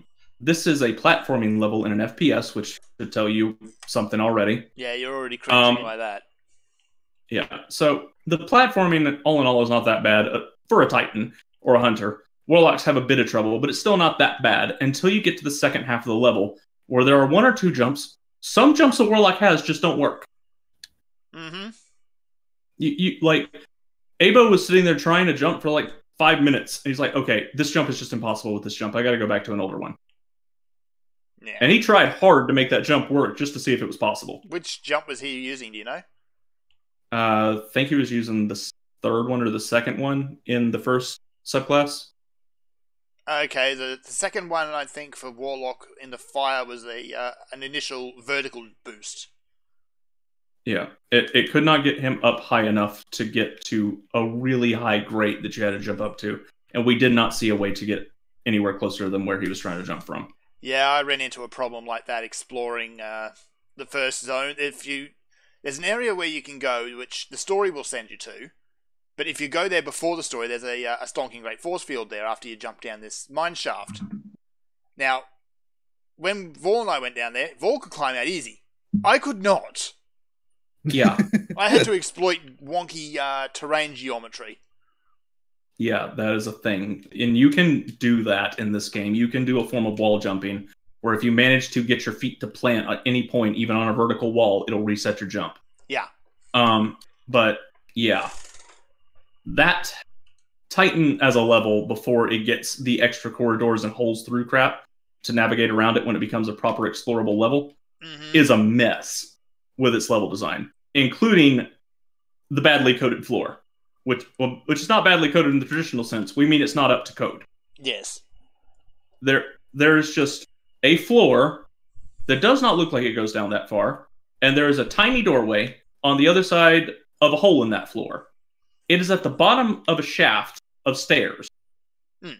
You cannot see this hole approaching from the top from any angle, pretty much, unless you're looking for the hole. Yeah, you think it's just a little ledge that drops down and there's the door. You can just hop over that and off you go. And given that the door is immediately under the hole and it does not look like there's very far to go, you would be safe in assuming most of the time that you can probably just hop down there and be fine because it's such a short drop. No, you can't. Nope. There's a hole that if you touch that hole in the floor, even though there's a floor in the floor box below you that you could easily jump out of, even with a Warlock, there's a kill plane 2 inches below that where that hole starts that just insta-jibs you. Every single person I've talked to that has played this game, I went and checked more people besides just me, Abo, Fern, and Vol, has died to that floor. Yep. It is a meme that isn't a meme. Like, everybody knows what you're talking about when you're talking about the floor in Titan if they remember the game. Which they usually don't. Yeah. But of those that play the game enough to still remember it, I asked, well, and by those, I mean one real life friend and one dude that I messaged that plays it occasionally on Steam. But, yeah, well, real life acquaintance, really. But, yeah, message them, and I'm like, do you remember this floor in the planet Titan before it becomes an explorable level in Destiny 2? Did you fall in that floor? And they're like, oh, yeah. Yeah, it was total garbo. Yeah, just random death. Yeah. So, yeah, if you're just going to die to this floor, there's no way to see it coming. It's just complete garbo. The worst. Honestly, there's decisions in this game which I have to really wonder, who did they get to playtest this? Bad people at FPSs. I am not bad at FPSs, but I would take somebody else on your team that is not me. Like, I would be better than a rando, but only by an appreciable point where I wouldn't be a problem to your team. I would still go for somebody that knows how to play the game. Yeah, but you're not going to break the you're not going to break the team if you're like the filler guy. Yeah. That's a pretty good role. I would, because I can't hit the side of a barn from inside. Yeah, I might because I get lost. Yeah. Hey, I'm the master of getting lost. I'll have you know. The point is, we are all far from stellar first-person shooter players. Yeah. And we are all snoozing through this game. Yeah, like I can cruise around, and like the auto aim is so aggressively efficient that I can just wander around and pop people in the head from the hip without much difficulty. And I can't hit anything normally. Like, I can't hit things in Borderlands with a mouse and keyboard. Yeah. Which has not an insignificant amount of auto aim, and you can enable it with mouse and keyboard. But in this game, oh boy. And we're playing on PS4, I should be clear. We're not playing the PC version. Yeah. So maybe mouse and keyboard doesn't have auto aim, but in the PS4 version, if you're playing PC, I feel bad for you if you're not like a hardcore PC shooter player, because we have stupid auto aim that's just going to lock onto your head. Yeah. If we put the cursor somewhere like within a 2 whole head widths of your head, the gun will snap to it as you're going into the sights. And we will get a headshot every single time. It's a bit That's ridiculous. how ridiculous it is. It literally, people carry a sniper rifle that don't normally use sniper rifles in this game because it is very efficient to just go dashing and scope in whenever you see somebody that's really big and pop them in the head. And you are totally fine, even with that scope bopping around everywhere. The margin for error on the auto aim is so ridiculous that it compensates for it. Mm-hmm. Oh boy. So yeah, overall, I'll probably forget this game in about a week. That's what I did with the original game. It's that said, great pace games do serve a purpose. Yes. I do like that these type of games exist where they're engaging enough where I have to pay attention with my eyes and hands when I'm mostly using my ears for something. Mm-hmm. So it serves a function. Yeah. Depending on what audiobooks I get, I might buy the expansion just because I'm really good at that. I will not. So yeah. But it's not enough to recommend to anybody. I like to fart about, so like I'm not. It depends on the price. Yeah, that's basically what it comes down to. Like if it's a price that's basically the throwaway DLC price, then I might consider buying the expansion if I stick to this game any longer. Mainly because this is one of those few games that when I'm totally like this, rather than when I'm listening to podcasts or whatever, when I'm totally zonked out after work and can't focus on anything, I can still tool around and shoot some things before bed. Because it's that easy. Yeah. And there's all kinds of strats, at least while you're leveling. I don't know what the end game's like in any Destiny game, because in Destiny 1, I quit at the grind fest. You got bored. And I got bored shooting the cave. And I don't know what the end game's like in this game, but there are all kinds of special mechanics you're supposed to be learning as you play that you ain't going to have a clue what they do, because here's what's actually going to happen while you're leveling up. You're not going to care about anything except the most recent weapon you just got with the biggest number on it. Mm-hmm. And they made that number really big so you know which one is important. Yeah, yes. They are degrees of double digits better in most cases by the time you get an upgrade. And you can have weapon preference all you want, but as long as you don't get a weapon you just are really incompatible with. SMGs are particularly bad in this game. Shotguns egregiously terrible. Like unless the target is literally the size of a wall, you won't do much damage. They do have a purpose in this game. They specifically built an enemy type to make them useful. Really? Memories of how bad the shotguns were started coming back when you mentioned them the other day. Oh, I thought you were going to say that the main purpose of shotguns was just to disassemble for crafting mats. Well, yeah, that was the purpose in the first game, from what I could tell. But in this game, there is actually a stationary enemy type that acts as an environment hazard more than an enemy, that has a absolute crapload of HP, that has a damage cap on what bullets can do to it. But a shotgun shoots pellets every shot. So you can blast this damage zone away that's giving buffs to all the enemies and making big bubbles of invulnerable everywhere that are impossible to shoot around disappear in 2 shots. That's what a shotgun's for, is for that one enemy type, and it's all over the place. So there's a limit on maximum damage, but not a limit on the number of hits that you can deal. Yeah, the bullets will cap out their damage very quickly before they start hitting stupid big diminishing returns. Like, yeah, my hand cannon bullets are doing 200 of that thing, but every single piece of shrapnel from the shotgun shell is doing 150. Huh. So you can just take a step back from this thing, go bam, bam, and it actually makes the shotgun useful. And these things are everywhere, and they create big bubbles that just make that act as see-through walls, basically. You can't shoot through them. They make everything behind them invulnerable. That's annoying. So, yeah, you have to get inside the bubble, which also means you can't be shot from the outside, but everything inside can totally, gangbang you. And you don't want to be in that no fun time zone for very long. I have died in this relatively easy game by just not paying attention in these bubbles. But when I had a shotgun, just because it happened to be there and had the biggest number and I wasn't paying attention, I figured out you can just bot these things and make them go away. Huh. Have to keep that in mind. I just throw grenades into clusters like that. Yeah, grenades don't work because they're damage capped. Eh. And these things buff and spawn enemies, so you need to kill them. That is really annoying. Yeah. But yeah. Also, if you're wondering, some people are wondering how I was at points in the story. I got a message from a dude how I got a speeder before I was supposed to have one. You can get them from random rep rewards. You can totally just get a mount for a random rep reward that's better than the one you get for the end of the story. So I'm sitting here staring at all these speeders I can buy at the end of the story that I get for free for finishing the mission. They got all these nice different designs and stuff. I'm like, they're all worse than the one I have. So you can just randomly proc one in the engram queue. Yeah, and I got it from the erectile dysfunction zone. Yeah, about that.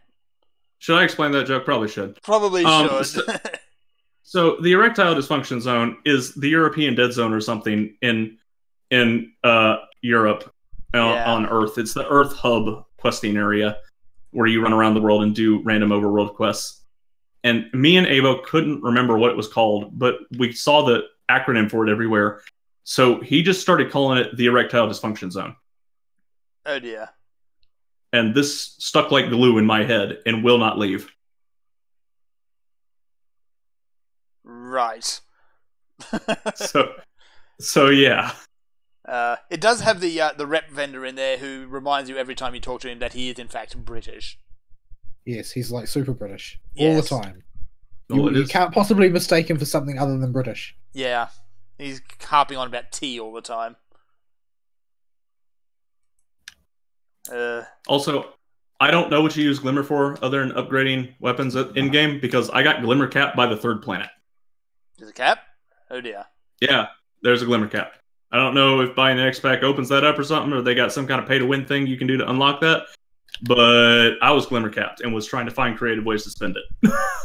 Buying weapon skins. Involved that's about buying vendor gear that costs Glimmer and then dismantling it for parts. Well, yeah, there's that.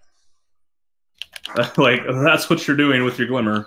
So find a way to spend it because it gets locked. So I just found that you can stun lock bosses with the sword. Huh. Some of them, yeah. And just wail on them until they die. Oh boy. Anywho, let's move on. I've forgotten what game we're talking about now. Destiny 2. Yeah, see? Remember? No. Yeah. It's a great... I played it yesterday. I don't remember. Actually, there is nothing great about this game, but that is precisely why it makes it a good... There's also nothing completely atrocious. Yeah. There's not a single game breaker in there other than the fact it's kind of dull. It does everything it does well, but it doesn't do anything really new or interesting. Yeah, you're not gonna, have some great revelation come to you from the ether playing this game, or a great inspiration for some D&D campaign. Not gonna happen. What's gonna happen is you're gonna be listening to the... You couldn't even set anything in this world because it's so bland. Nothing really interesting there. It's like, you're going to have to face the Cabal. Oh, great. Yeah, like the running, I call it a joke, but it's kind of not. Jokey criticism we have for the game that we constantly bring up randomly in Discord with each other is the bland names of the enemy races. Yeah. The best one the only one that has what I would call a real name is the Vex. And even that's pushing it. Yeah. The rest of them are the Cabal, the Fallen, the Hive, the Taken. Yeah, and it's not just them. It's not just them though. Like everything is just the noun. Like the Traveler. I don't know what the Traveler is. It's a marble. The Guardians. Like I don't know what is special about the Guardians. Like and like those friggin' little robots that follow us around. Like the what ghosts. are they? They're just the ghosts. The Tinklebot. Yeah, what is the sort of semantic weight of calling them ghosts? Like is there something? Is there a reason why they have such a name? No. A name that's loaded with sort of portentous types of connotations, or did they just pick it because? Like, I mean, the ghosts are the reason you're immortal, but that. To us, the player who is not given story in the first game, which you're supposed to come in with prior knowledge, I assume, to this game, and that's where you're supposed to pull all the information I'm pulling from, because I played the first game and read the wiki like an idiot, and that's the only reason I know why these things are significant. They don't explain anything in this game, and they assume you played the first game, where they explained nothing and expected you to unlock lore codes to punch in on the website. I still can't believe they did that. Thought that was a good idea. Just why? Oh my goodness! Man. Why? Like, it's so out there that they believe that somebody would do such a thing. Like, it's a whole new level of stupid if you think that's a good idea. It's not a game like Dark Souls where there is lore, but it doesn't really matter. It matters because they're telling you to do all these things and they're saying all these names and stuff like you should know what they are. But you don't. You don't. This is especially bad for people that have kind of like me that played the game but didn't really pay attention or keep playing the game. Where I'm like, I kind of know the name Cade Six, but I don't remember what he did. What'd you do again, buddy?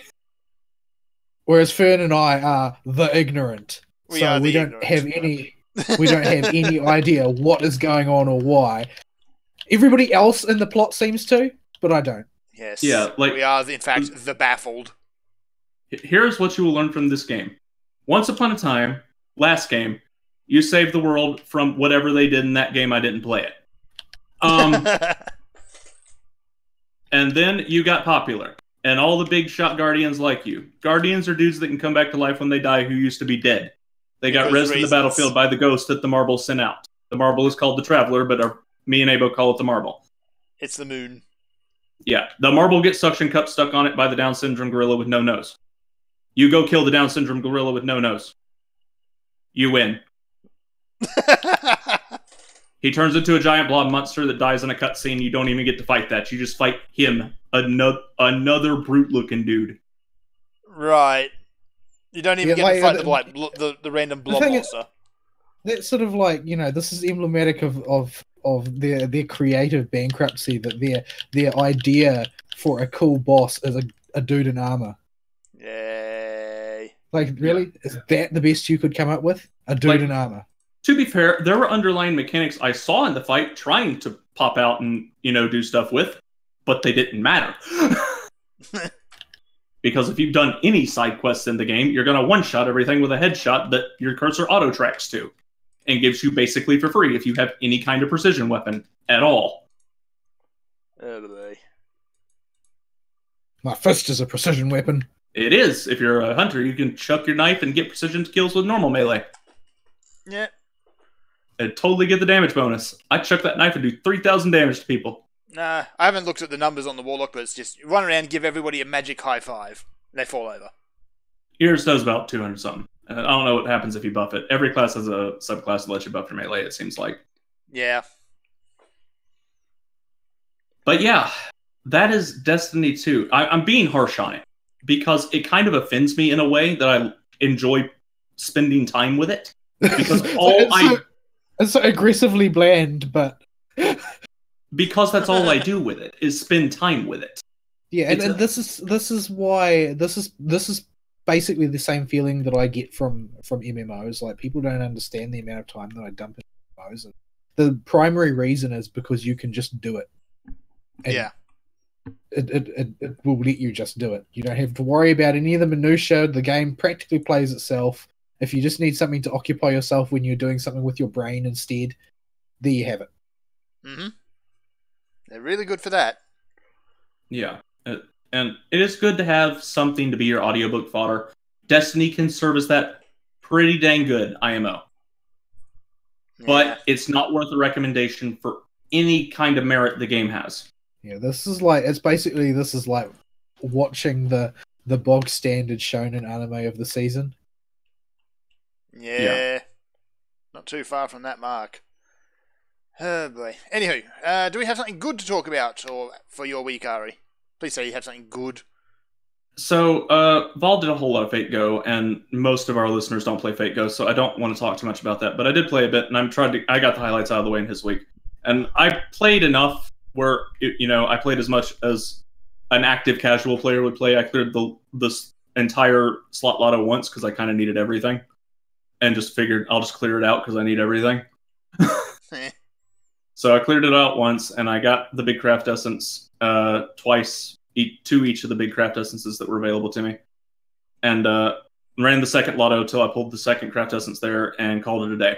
And I ground up so many Phoenix Feathers because Shiki takes Phoenix Feathers and I had none. And silver medals everywhere. You're going to need a whole bunch more of those Phoenix Feathers yet to go. Yeah, but I'm working on one at a time, and Shiki's my goal right now, and she needed them, so I just bought a whole mess of Phoenix Feathers and a whole mess of Chimera Fangs to ascend her to the one before the last ascension.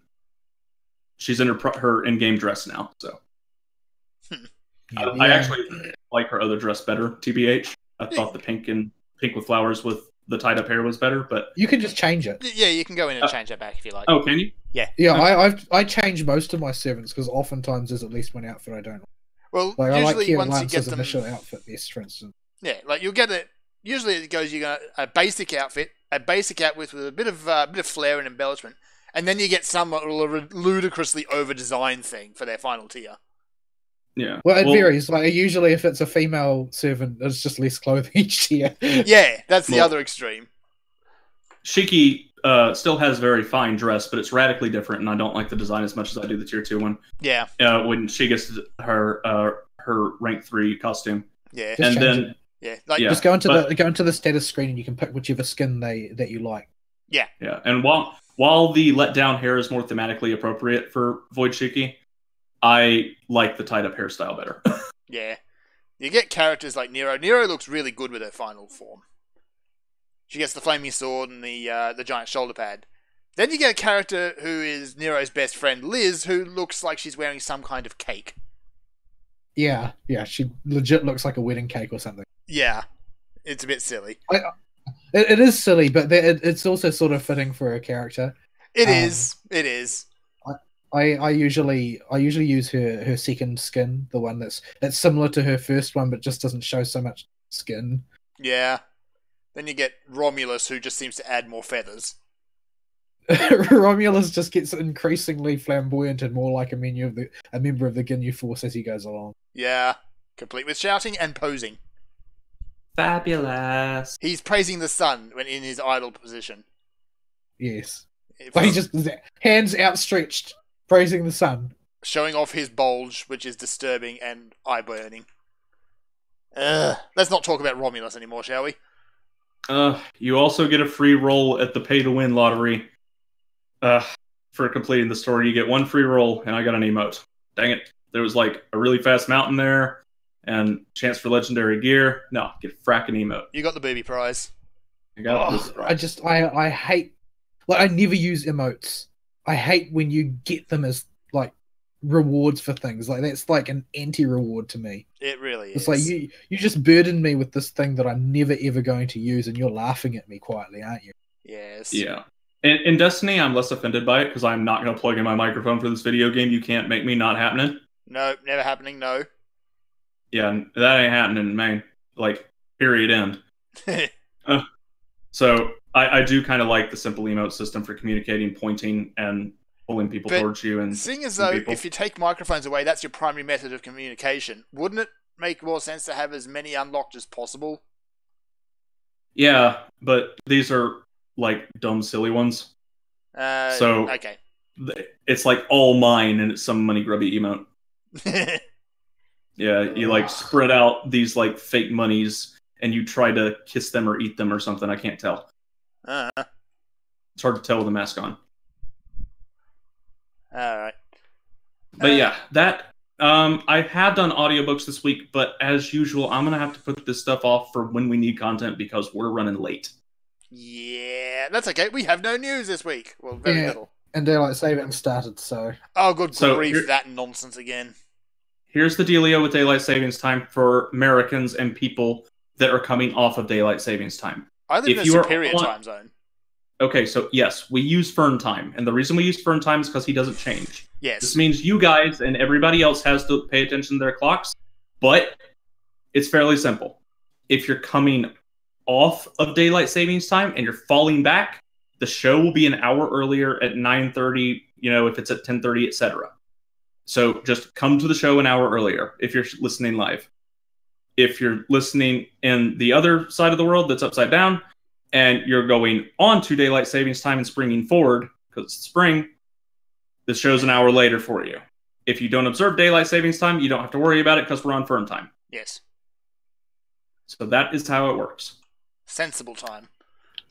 Yes. So it's just easier to have everybody know the show is an hour earlier when the clock falls back, and it's an hour later when the clock springs forward. Because trying to mess with literally 3 different observations of daylight savings time between the 3 show hosts is a nightmare. If we tried to mess with scheduling to keep it so y'all didn't have to move your clocks. Yeah. It would literally be impossible for us to accommodate that. Absolutely would be. Yeah. So, since we have majority Southern Hemisphere hosts, we do not do that. That is the generic reasoning behind it that we've never explicitly stated even to ourselves. But it's just less work. I like less work. I do like less work. Yeah. Kill daylight savings time. Just stay off it forever. Plus, Work got you tips. So you'll be able to get a Switch.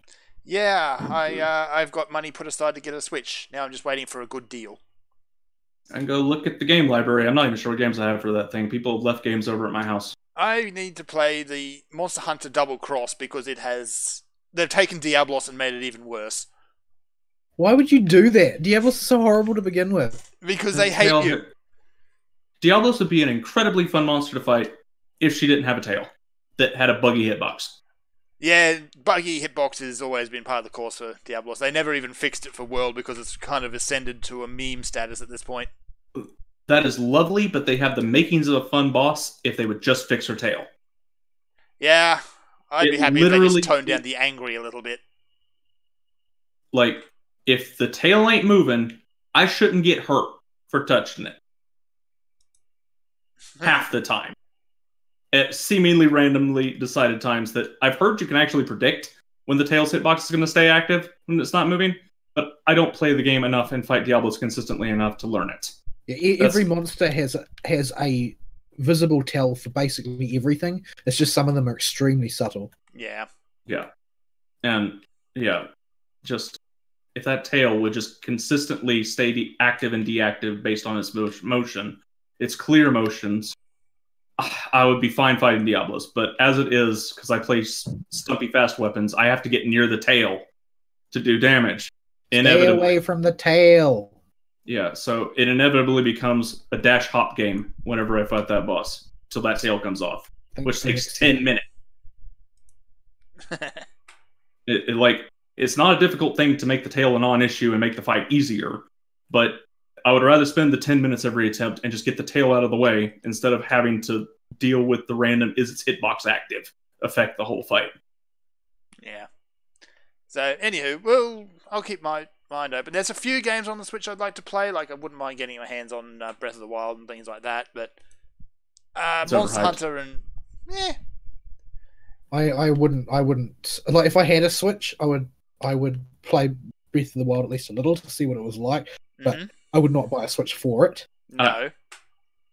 Having 100% of the game, I advise wait for a sale for casual play or completionists. Yeah, see about that. That's It's Nintendo. It's Nintendo. So good luck. Yeah. Yeah, your Southern Hemisphere plus Nintendo not happening, which is why I say you probably should maybe consider giving it a pass. Yeah, people talk about it, and it's a thing you can talk to your buddies about, but... Yeah. It's one of those things. Actually, I'll probably get it out of a bargain bin in a game shop at some point. Okay, Destiny 2 is the greatest game ever of all time. You what now? What just happened? You can get a debuff in the hub area, and it has a graded floor like Ironforge in one spot of it after it's not the farm, and you go back to the wall. Yeah. And you touch this item, certain panels on the floor become lava that you can play hopscotch on as a legitimate minigame for no reason other than waste time. Okay, that is pretty cool. I do this in Ironforge literally every time I played WoW. I've invented new patterns to have to hop between the tiles to make the floors lava. Floor is lava. Never mind, this is the best game ever. This is going Right. to keep me occupied for hours. You have no idea. Yeah, like I've spent huge quantities of time just circling hub areas in MMOs. Like, if there was a little mini game as well, like I would get stranded there forever. Yeah. There's even a Warhammer circle. Online kind of had that problem. Oh, you can do it in a circle and make hopscotch pieces if it changes what's on fire if you touch it over and over again. This is great. So I can make my own routes that I can hop between. Yes. It has its This is own the greatest floor game. is lava game. That is excellent. It's kind of tucked away in a hidden corner. I'll show it to y'all if y'all ever beat the main story. If we could be bothered. Yeah. Well, It doesn't sound like it's very difficult. Yeah, it kind of happens by accident if you are doing it while you listen to something. Like, yeah. Y'all know my ability to divide active attention. It can't be done. Right. But I beat the final missions during the show and still talk to Fern about Worm the entire time. Yeah. The fact that Ari is actually able to multitask through it says a lot. Yeah. Nothing good. I can multitask, just one channel's input and one's output. And Yeah. they are strictly locked. They don't Oh boy. cannot Anywho, output the video games and talk.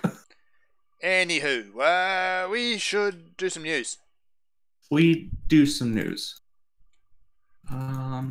So you want to get the do-to-dos out of the way first? The do-to-dos? Or just little announcements of stuff coming out? Yeah, get the do-to-dos out of the way then. I've got two, but I just did my week, so somebody else might want to talk for a while so they don't get tired of my voice. Alright. I'm being pursued by explosive robots, so somebody else talk. That sounds inconvenient. Alright, we have a release date for Fate Exceller Link. Which I suppose I'm the only one who really cares about. Yeah. Yeah, maybe. It's Musu, except it's Fate. I mean, this looks like crack for Volcel. If we pitch it as a Musu game rather than a Fate game, it might be relevant to some people. Well, might interest some people. The problem is Extella happened, and as far as Musu games go, it was rather blah. Pretty bad. Yeah. Yeah, it's not very good, and as far as Musos go, it's pretty mediocre. Like it has to be carried on the weight of your fondness for the cast. It's not going to get carried on the quality of its game mechanics, that's for sure. Yeah. But it's still one that I'm excited for. They are iterating on the formula, so maybe some of the jankier stuff will be cleared up by that time. It's entirely possible. Yep. Because they do have that opportunity to rectify things. The interface doesn't look quite the same as it was.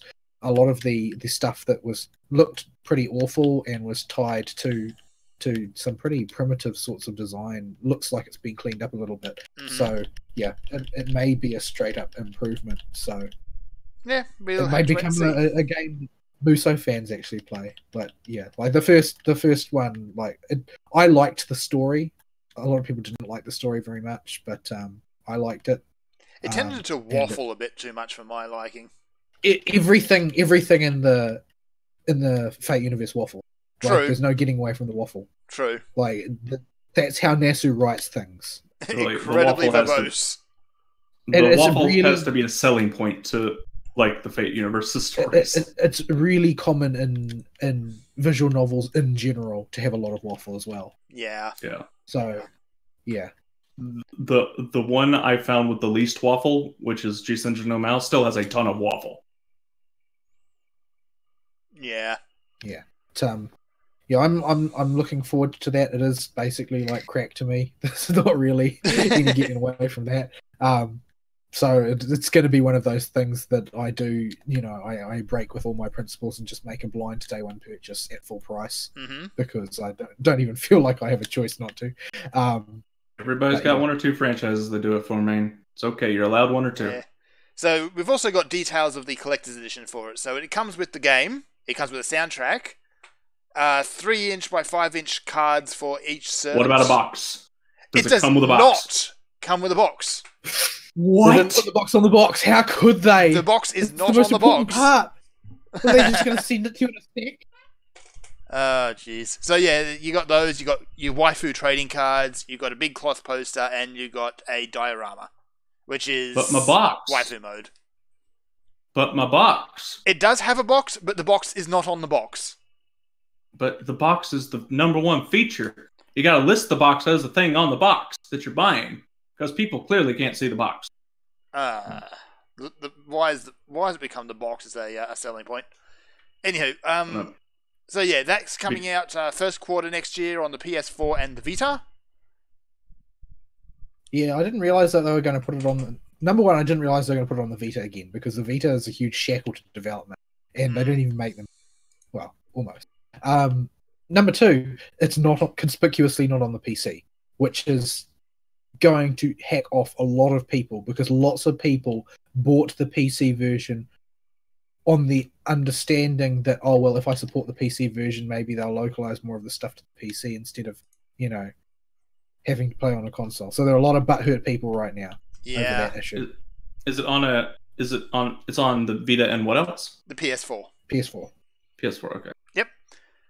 If it was PS3, I'd say there's almost no work, but PS4 takes a bit of work to port to the Vita. So. Yep. For as far as prices, I don't think we've got prices. Oh yes, there's the Fleeting Glory edition, which is the collector's edition for $80 American. The PS4 version on its own is $50 American, and the Vita version is $40 also American. How much actual gameplay content is exclusive to the digital deluxe edition? None. Usually, it's just costumes, if anything. Okay. Yeah. That's fine then. Yeah. So it's one of the few games that I'd probably be tempted to actually go in on collector's edition. But even then, I probably still won't because the collector's editions are still. I don't like them in general because they're mostly incredibly bad. Because they come in a box. So I will get them for SMT and DMC, and that's it. I don't know. Did they come in a box? They did. I don't know. It's Capcom with DMC. I guarantee that'll have a box. Yeah, but it might have like Easter eggs in it. Do you remember the Easter eggs in the last box, the literal ones? Wait, that's what I'm talking about. Okay. I'm talking about the Infinity Stones. Yeah, Infinity Easter eggs. Good grief. You could see the seam on one of them. Alright, what else do we have? We have this nonsense about Discord selling games. I don't care. Well, hang on. Let's get the doo-doo-doos out of the way because they're small. Alright, pick a doo-doo-doo. So, I talked a lot during their thing because I was jabbering and making jokes. But, okay. So there are two doo-doo-doos I noticed that I wanted to point out. One of them I forgot to get a link for because I noticed it at work. But we missed this a few weeks ago. And I've talked about this game a little bit on and off like 2 or 3 times over the course of the show's run. Yep. That's Final Fantasy Crystal Chronicles, Arcana Remaster. I used to love that game. I love that game to death. Even though... Not alone. Even though I've the chalice mechanic is annoying. Lots of people talk about it a lot. Yeah. Yeah. There's a lot not to like in this game. Oh yes. I hope they fix some things. This game was the most gimmicky game. There are fond memories, but it is an objectively bad game from a design standpoint. From the original game, it's a 4-player co-op Final Fantasy game, kind of top-down action RPG type dealy. In order to play it multiplayer, what you need to do was hook your Game Boy Advances into your into the GameCube, and not just the regular Game Boy Advance either. It had to be the clamshell version. You could do the SP or the classic, like first run model GBA. Yeah, either of those would work. Yeah. And you had to get a special adapter that worked for very few specific games. This thing did not allow you to play GBA games on your GameCube. That was a separate attachment that you had to screw into the bottom of the GameCube to play GBA games on your TV. Yes. This thing plugged into the controller port and acted as a wired controller that turned your Game Boy Advance into a wired controller. And this was the only way to plug in and play with your friends in this game. It would not let you just plug in a second controller because they wanted to sell this stupid peripheral. Yeah. And presumably more more Game Boy Advances. Yeah. So, yeah. The other games that had this as a gimmick weren't selling it, so Crystal Chronicles was forced to shoehorn it in, is what Square's side of the story is anyway. I don't know how much of that's true. But that is the story they give you, or they've given us. But yeah, so you in the game, once you get the controller shenanigans taken care of, you get into the game, and if you're playing alone, you're not going to have a real good time. No. You cannot cast any spells or special abilities higher than the first rank in Final Fantasy language. Yeah. So you can cast fire, but no Fire-Aga. Yep, you just get your little pew-pew fireball, and that's it. The way you cast them in that game is you and your buddy sitting on the couch go, 1, 2, 3, Blizzaga. He's not kidding. It's like that. You have to time everybody who's kind of cast a spell at the same time. Both of you have to cast Blizzard on the same location at the exact same time for it to merge together to become the bigger Blizzard spell. And they do have really cool big spell effects for a game of that time. The other thing is you don't have access to certain utility spells, like Gravity. That's another dual cast spell that I think it's like, I forget what 2 spells make Gravity. Something but like yeah, Dark and Arrow or something. I don't know, I forget. Yeah. Think a pre-Magicka mix-and-match magic system, but you needed other people to input the other spell components. Yeah, it got very silly. And it is a lot of fun. It is one of the most fun times on a couch of all time. But this does not lead for a very good and compelling single-player experience. No. Obviously. No. Because you have an assistance Moogle, which is a very strange-looking Moogle, but it's still a Moogle. Okay, now we're on to the other game mechanic that is going to make you hate your friends in multiplayer and is the only thing better in single player. Yes. The entire world of Crystal Chronicles is covered in miasma. This miasma does constant ticking damage that you can't recover from as long as you're taking the ticking damage. Mm-hmm. The only way to make a safe zone where you can play with this and play without having to worry about the miasma is to carry a little chalice around and plunk it down on the ground or have somebody be the chalice bitch. Yeah. And nobody wants to be the chalice bitch. And some fights require a chalice bitch. Yep. Because you have to move the zone while the boss is doing stuff. Now, in single player, you obviously don't have another player to carry the stupid thing, so they give you an assistant Moogle who just follows you around with it. Yeah. In multiplayer, you and your friends are either scrambling to try and everybody move this thing at once when it's in a bad spot, or somebody gets the shorter than the stick and is carrying it the whole time. Yeah, which can inevitably lead to a point where everybody's either scrambling to kick up the chalice or arguing about it, and the boss will just lay down an area effect which will wipe out the entire area that it covers. So eventually what happens is somebody says, fine, I'll just deal with the chalice, because they're tired of fighting the same boss over and over again. So yes. That is the bad multiplayer component. So there are bad things about this game. It has objectively bad things in it. But the environment it creates for social interactions in multiplayer I have not seen replicated quite like Crystal Chronicles did. Nah.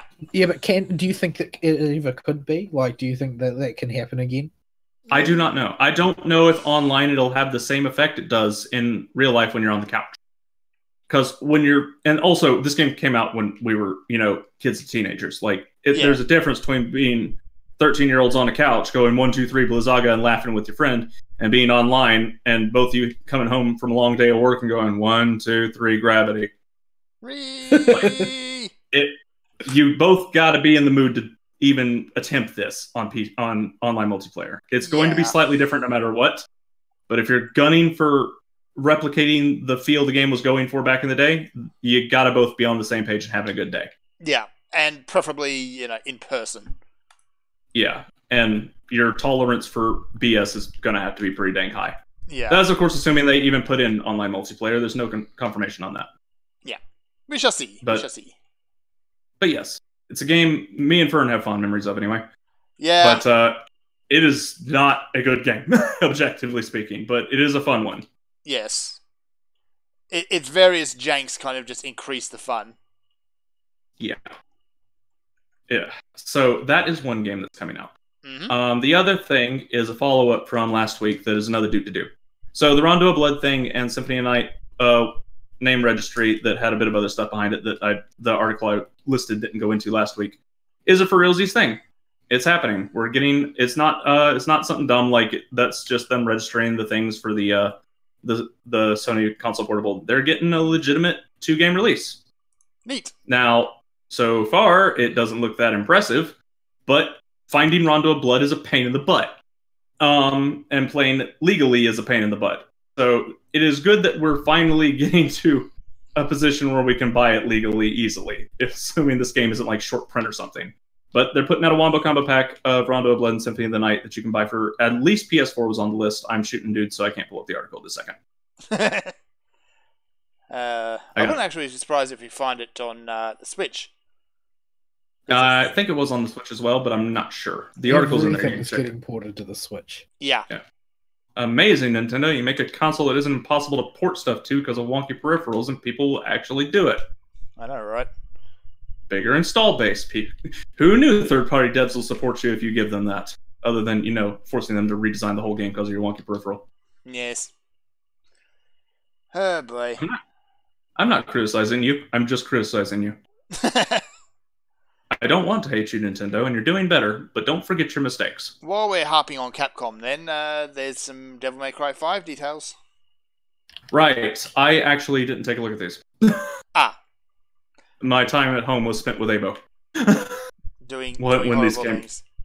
Yeah, doing the Destiny things, and I didn't think about it right before the show. I should have, but I just didn't think about it. Yeah. It's just more of a thing that people have found kind of kicking about the internet, and that is Devil May Cry 5 will have online multiplayer. Oh, right, this. Okay, I did read this. Yes. I posted this. You did. So, yes, this thing I did. There's another bit of DMC news that came out this week that I have not read. Yeah, we'll come back to that. I found a... Yeah. So, there's going to be 1 to 3 player single-player multiplayer in this game. Like, campaign multiplayer. Single-player multiplayer is redundant and doesn't make sense. Yes, it does. But campaign multiplayer in a DMC game for the first time ever. Could be fun. Could be fun. It's different. It's interesting, but it's Capcom. Always remember, everything in this game... So it will probably ship on fire. I want this game to be good. I am choosing to believe it will be good, but I know in my heart of hearts that it's Capcom. Yeah. And Capcom is evil and stupid. Mostly and that is a stupid. dangerous combination. That is a dangerous combination. Street Fighter Cross Tekken proves they're evil too. You have a point. Yeah. We still remember that. Do not forget, do not forgive. Yeah. I can forgive Capcom. Monster Hunter World was a good step in the right direction, but I'm never going to forget. I'm not going to let them forget either. Oh, boy. All right. But, yep, that could be really fun. And we also maybe have Trish and Lady as playable characters because they got confirmed to have DLC costumes. Yeah. Which would be cool. Although, I wonder where the boobs went, still. Nah. I've been saying this for weeks now, but because it was a girl that said it to me, and she just goes, "Where the boobies at? I can't get it out of my head." They both had a breast reduction. Yeah. Not a dramatic one, but still one. Now they're from kind DMC4. of back to realistic proportions again. They had realistic physics. I'll give them that for DMC4, but they were quite large. Yes, they were. Then things bounced like water balloons. They were very realistic in their motion, but they were very large, yes. Ridiculously so. Yeah, they've gone down from my sister to big girl. All right, let's see what else we got. Do we I suppose this is worth mocking. There's a new game that came out called Dying Light: Bad Blood. So get this and tell me if you think this is a good idea. It's a zombie game, and it's a battle royale. At the same time. It's the same time. So I'm not going to go into the mechanics of it because there are some interesting mechanics in there, but it's zombie game and battle royale, and that's their pitch. That's how they're selling it. They've sold. They have not sold very well. To be generous, at its absolute peak on Steam, it has a maximum of 500 players. I think even MVCI launch day beat that. Yeah. Good job, MVCI. You beat a game that's literally a dead fad and a dying fad. Yep, at the same time. So, I'm really wondering if, and I was saying this before the show, they might need to rethink how they do game pitches. Like, just have a regular gamer in the room at the time. And if that person starts rolling their eyes, you know you're onto a bad thing. Ask a gamer about what sort of games they want to play. Yeah, I know, right? These are the same people that think they do, but they don't. Heresy. These are the same marketing people that believe they need focus groups. We kind of ragged on focus groups a bit last week. Yeah, we went off in left field on that topic too before we brought it back. But yeah, I gave my synopsis during the pre-show about how I thought this marketing meeting went.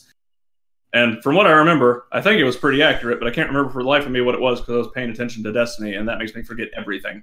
It all just kind of falls off into the grey mist of mediocrity. Yeah, but it's some guy in a suit who's in the marketing team with the rest of his buddies in marketing and goes, okay, guys, zombies were a fad not too long ago. They're a little tired out, but I think they still got some life in them. Maybe a good enough product can bring it back. They're zombies, by definition, they don't have life in them. Yeah, well, yeah. But they do come back. So, here's a bit of advice. Find that person and fire them. And out of a cannon into the sun. And now I haven't looked at any player numbers for the genre as a whole, but there's this game that's been a big fad, so if we copy it, we should be able to get an install base. What could possibly go wrong? Yes. This is why cloning games never goes wrong. Especially cloning games that have been proven to be, kind of unclaimable. Yeah, like, if it already owns the market, you ain't gonna be the one to break in. Yep. See that pile of corpses over there? Those are all the people who've tried. All those dead franchises. Yeah. Hi, Warhammer Online. Hi, Battleborn. Hi, everybody that's tried to copy what Blizzard or Riot Games was doing. Like, dudes. Yeah. That's actually kind of fun how it is. You got a pile of dead MOBAs, a pile of dead MMOs, and now a pile of dead Battle Royale games. They'll probably throw a pile of dead craftable clones like that. I ape off Minecraft on there too. Oh yeah, that's probably the biggest pile of all. Yeah, there's a mountain of corpses that show this is a bad idea. Yeah. Like, anybody that's been paying even a little bit of attention to the gaming industry the past, 10 years would look at this and be like, that's a bad idea, dude. But no. Yeah. As usual, the marketing suits, at least, in the pre-marketing stage of the game, don't have a clue what they're doing. Oh, boy. So, the player numbers reflect that, obviously. They dumb. They dumb. If you want to get into marketing, folks, we will set you up with a personal no excuses lesson if you go into the games industry, and we will help you become good at your job. We will give you a starter kit. It will contain one average gamer and one 6-year-old child. Yeah, it will be, you're about to release your game, have Valve or Ari come to your pitch meeting and be sure you're not doing a dumb. Because we're pretty dang good at calling this stuff. It seems like they think that success is based pretty much on if you throw enough stuff at the wall, eventually one of the things will stick, and if we're lucky, we'll be that person. Like, it's just not.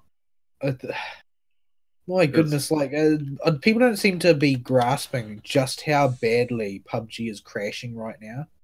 Mm-hmm. They have been obliterated from the position of king. They have been obliterated, completely destroyed. Are they? They're not even turning a profit, are they? Not anymore? Or are they still? I don't think they are. And probably not. We'll have to see the numbers on they've done a bunch of stuff. The optimization is so poor that they've had to, in the latest patch, disable half the graphics effects because the games are just barely running anymore. Yeah. And this goes, that ties into what these guys fundamentally don't grasp, right? These marketing execs don't grasp that it's not just the trends that sell the game, it's the execution of the original game, both pre and post launch. Was the game made well? If yes, that gives some points. Did a YouTuber get a hold of it? If yes, that gives some points. Well, the thing is, PUBG would still probably be on top if they had seen, okay, we've got a hit on our hands, we need to preserve this, and just, fixed everything that was wrong with it. But instead of doing that, they decided, oh man, we've got a hit. What we need to do is we need to get this esports ready. Yeah. That's what they spent their time and money on, getting it esports ready. Which is probably the worst thing you can do for an untested genre that has the potential to be a trend. Basically, they blew their chance in spectacular fashion. It was a good lesson for the industry in theory if people actually knew how to pay attention and learn from others' mistakes. But they don't. No. As evidenced by this thing. Right, so that's a steaming pile out of the way. Last thing, I guess, before we start wrapping up, because we are running late. I don't want to dignify a lot of this other stuff, like the whole bit with Total War 2 and Rome 2, and yeah. Anywho, we have the upcoming games for PlayStation Plus. Guess what? It's disappointment. Usually is. I don't know what you said. You got distorted there. Okay. The upcoming game. The upcoming. Yeah, I can't words now. The game's upcoming for PlayStation Plus. The next month, the October. Is it actually bad, or is it just disappointing? It's bad. It's both on a deep level. Yeah.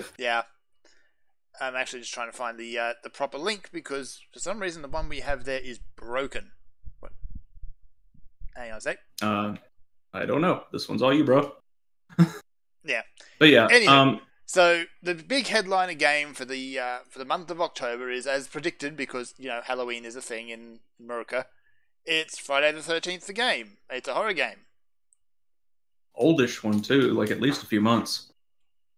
Yeah, well, that's not uncommon for PlayStation. PS1. It's 6 months to 2 years old. I remember people playing it in February. Yeah, it's a cool idea. You get to play a slasher movie and murder the face off other players who are playing as the mentally bankrupt teenagers. Which, if you're a real gamer, will be your friends because randos are cancer. Yes. So it's a cool idea. One person is a slasher trying to kill everyone. The others are all trying to either capture the slasher or escape. Cool idea. It's a take on the monster, the thing subgenre of games like Evolve that came out. Yeah, the asymmetric multiplayer. Evolve. Didn't they really run that one in the dirt? Yeah, in record time too, considering how much money and promotion was in it. Mm-hmm. Everything they did with that game, they did wrong. Oh, boy. While I personally love the marketing talk, we're way over time, so we need to rock and roll. Yep. It is also worth pointing out that there is, from what the current status is, there's no further content coming out for Friday the 13th. Yeah, like, I thought this was a dead game. I thought it was 3 years old until you mentioned it, and then I rethought maybe it's 6 months old. Maybe I'm just, time distorted this year. It happens sometimes when you get older. Yeah. So we also get a game called Lazerly, which is a 2D... no, it's not. Sorry, it's a sports game, futuristic sports game, by the guys who made I've never heard of it. Now, I never heard of this game, but it could be a secret cult hit that people loved all over the world and was a big deal. Never heard of it. Because that's what happened last time, as Vol told me in a very angry voice. Yep. Well, it's because you just assumed that because you haven't heard of it, it's not important. But I have no idea about this game. I know lots of people talked about Oli Oli. I don't know if anybody actually played Oli Oli or just pretended that they had. I tried to play it once, and it's using the Vita version on the PlayStation controller. I found I couldn't play it because I don't have weird spider hands. So I see. Make from that what you will. I don't think I can. I'm not quite sure what you're talking about. The controls were incredibly unintuitive and actually caused my hands to cramp up when I tried to play the game. Oh, DMC, gotcha. Yeah. So, yeah. It was a cool kind of idea. It's like a 2D side-scrolling skateboarding game. But, yeah, no, thank you. So, yeah, we'll see. It could be good. We usually get 2 or 3 real big, good games every year. Like, we've actually gotten a fair few this year. Yeah, this past month was pretty good. Destiny 2 may not be the game we can stick all the recommendations in the world on, but, it's still a pretty good high-profile game, and we got God of War 3, too. Yep. God of War 3 as well, rather. 3-2 sounds weird. Yes, it does. So, the other games we get are Master Reboot for the past PS3, a psychological horror game. So, Yay. Those are a dime a dozen, and I've already played the ones that people say are good. Yep. If you ain't heard of it, it's bad psych horror. Yep. That's a good rule of thumb. You ain't finding the diamond in the rough with those. No. Unless it just shows you a concept you ain't ever heard of before. And then you'll have heard of it and realize it's bad. We also get The Bridge on PlayStation 3, also PlayStation 4, and also Vita. It's a physics puzzle game. We get Rocket we Boys don't have 2 enough of those already. Yeah. Rocket Boys 2 Evolution for the Vita, also on the PS4, cross-buy. Yay, cross-buy. Yeah, it was a silly 2D platformer. I didn't really catch the eye of any of the Rocket Birds games, either the first or the second one. Yeah, it didn't catch my eye with any of those games you mentioned either. Nah. And the final game is 2064 Read-Only Memories on the Vita, also the PS4, which is an old-school point-and-click adventure type game. So, nothing really jumping out at me there. Well, we just had our month of big AAA releases, so it makes sense we'd have a lull month. Yeah. Also, October is always horror month, and horror is probably one of the genres I don't care about. Horror is the hardest genre to do right, and the one that rewards you the least for doing it well. Yeah. Need that subtlety, and the games industry is not good at subtlety. What, good AAA horror games that have come out in the last 2 years? Resi 7? Resi 7, that's about it. So, yeah, that's those. Even then, I wouldn't take my opinion on Resi 7 as gospel. I do live in the South, and the game is set in the South. Also, and yes. I quite like that. Well, I think a lot of people were pretty were pretty captured by the whole VR thing in that particular context. Yeah, they thought it was quite effective. I would never dare. I would never dare. No. I wish I had a VR thing to try it, but I'm not going to pay the money to do it. They are quite expensive. If I like that type of adrenaline rush, but finding it's pretty hard, and VR would be perfectly suited for that. But the problem when you get that type of adrenaline rush, it's really easy to get sick. Yeah. And VR would only compound that. All right. Anything else we should talk about before we wrap up? Unless y'all got some articles. Nope. I just had the news. Like I said, there is stuff we could probably talk about, like all this the stuff over at Natural 20 and whatnot, but that's drama, and I don't really feel like drama. Yeah. Well, there's the Anthem has hit alpha. Yeah, isn't it only about 4 months away from launch? Yeah, like 4 or 5 months. They've got 4 or 5 months to have it ship shape, and frankly, everybody seems to think it's hot garbage. Like, it's just. This is not. Is this a closed or open alpha? I'd probably a closed alpha because I don't think that they would want something this appalling in the wild. It's too dangerous. It's just it lends more weight if people are criticizing it when it's a closed alpha. Yeah. So honestly, nothing that wasn't unexpected. It's been just a week in the games industry. Yeah. Not a week with nothing, but just a normal week. Yeah. Seems we have very few of those lately. Yeah. At least it wasn't dry. True. Stuff pretended to happen. Let's get out of here, shall we? Alrighty then. All right. We can go and play some grey paste in space. Yeah. All right. Closing comments go then. You can really not say anything about Halo 2 because it's just doesn't make that much of an impact. What about Halo 2? I don't know. What were we talking about? I've forgotten. Yeah, pretty much. Yeah. We joke, but that is literally how my brain treats Destiny. It ain't good. Wait, so I'm here in Destiny, and so am I understanding this right? You pay money for loot boxes in this game as well? Yes. You do, but you can acquire the loot more easily other ways that give you the exact same stuff the loot box. There was a big to-do about it before. Why then do people do it? Because people are lazy and they just want to get the character to max gear level immediately for some dumb reason. You used to be able to only really cough up money for them. The drop rate was it wasn't so much the drop rate. They had a exclusive and very powerful items locked behind the paywall that were stupid pay to win. Also, a very sneaky diminishing returns system, kind of hidden away for the free to game loot boxes. I see. They had to go transparent about it and essentially make you can buy loot drops, but they're just in the world purple loot drops. That's all you're buying. So, did they seriously think that they could hide that from players? Yes, they did. I don't think they found it. I think so dumb. I don't know if they tried to hide it per se. It was clear in the game and in your face. It was kind of hard not to notice it. All these people. I mean that there's diminishing returns. Like you can do things the fair way, but you're eventually just going to get starved out. Yeah.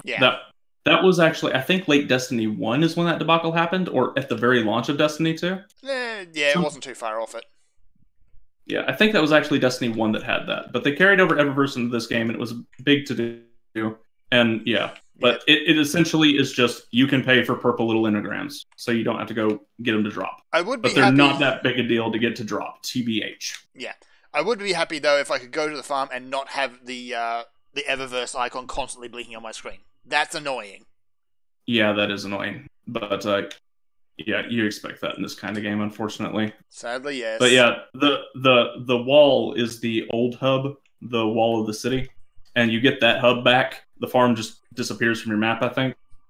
Okay. The farm after I beat the main story. So it's less compact and less efficient, but you don't have to be near the blinky icon. It's by the mailman. So once you get your mail, you don't have to be near the blinky icon. Right. It will still highlight on your map, though.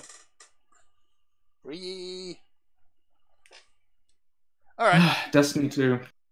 You are very good for reminding me of stuff in Worm so I could talk to Fern about Worm. Yes. The game, not worth talking about. No. The audiobook, while playing the game, playing in air quotes, more like piloting the game.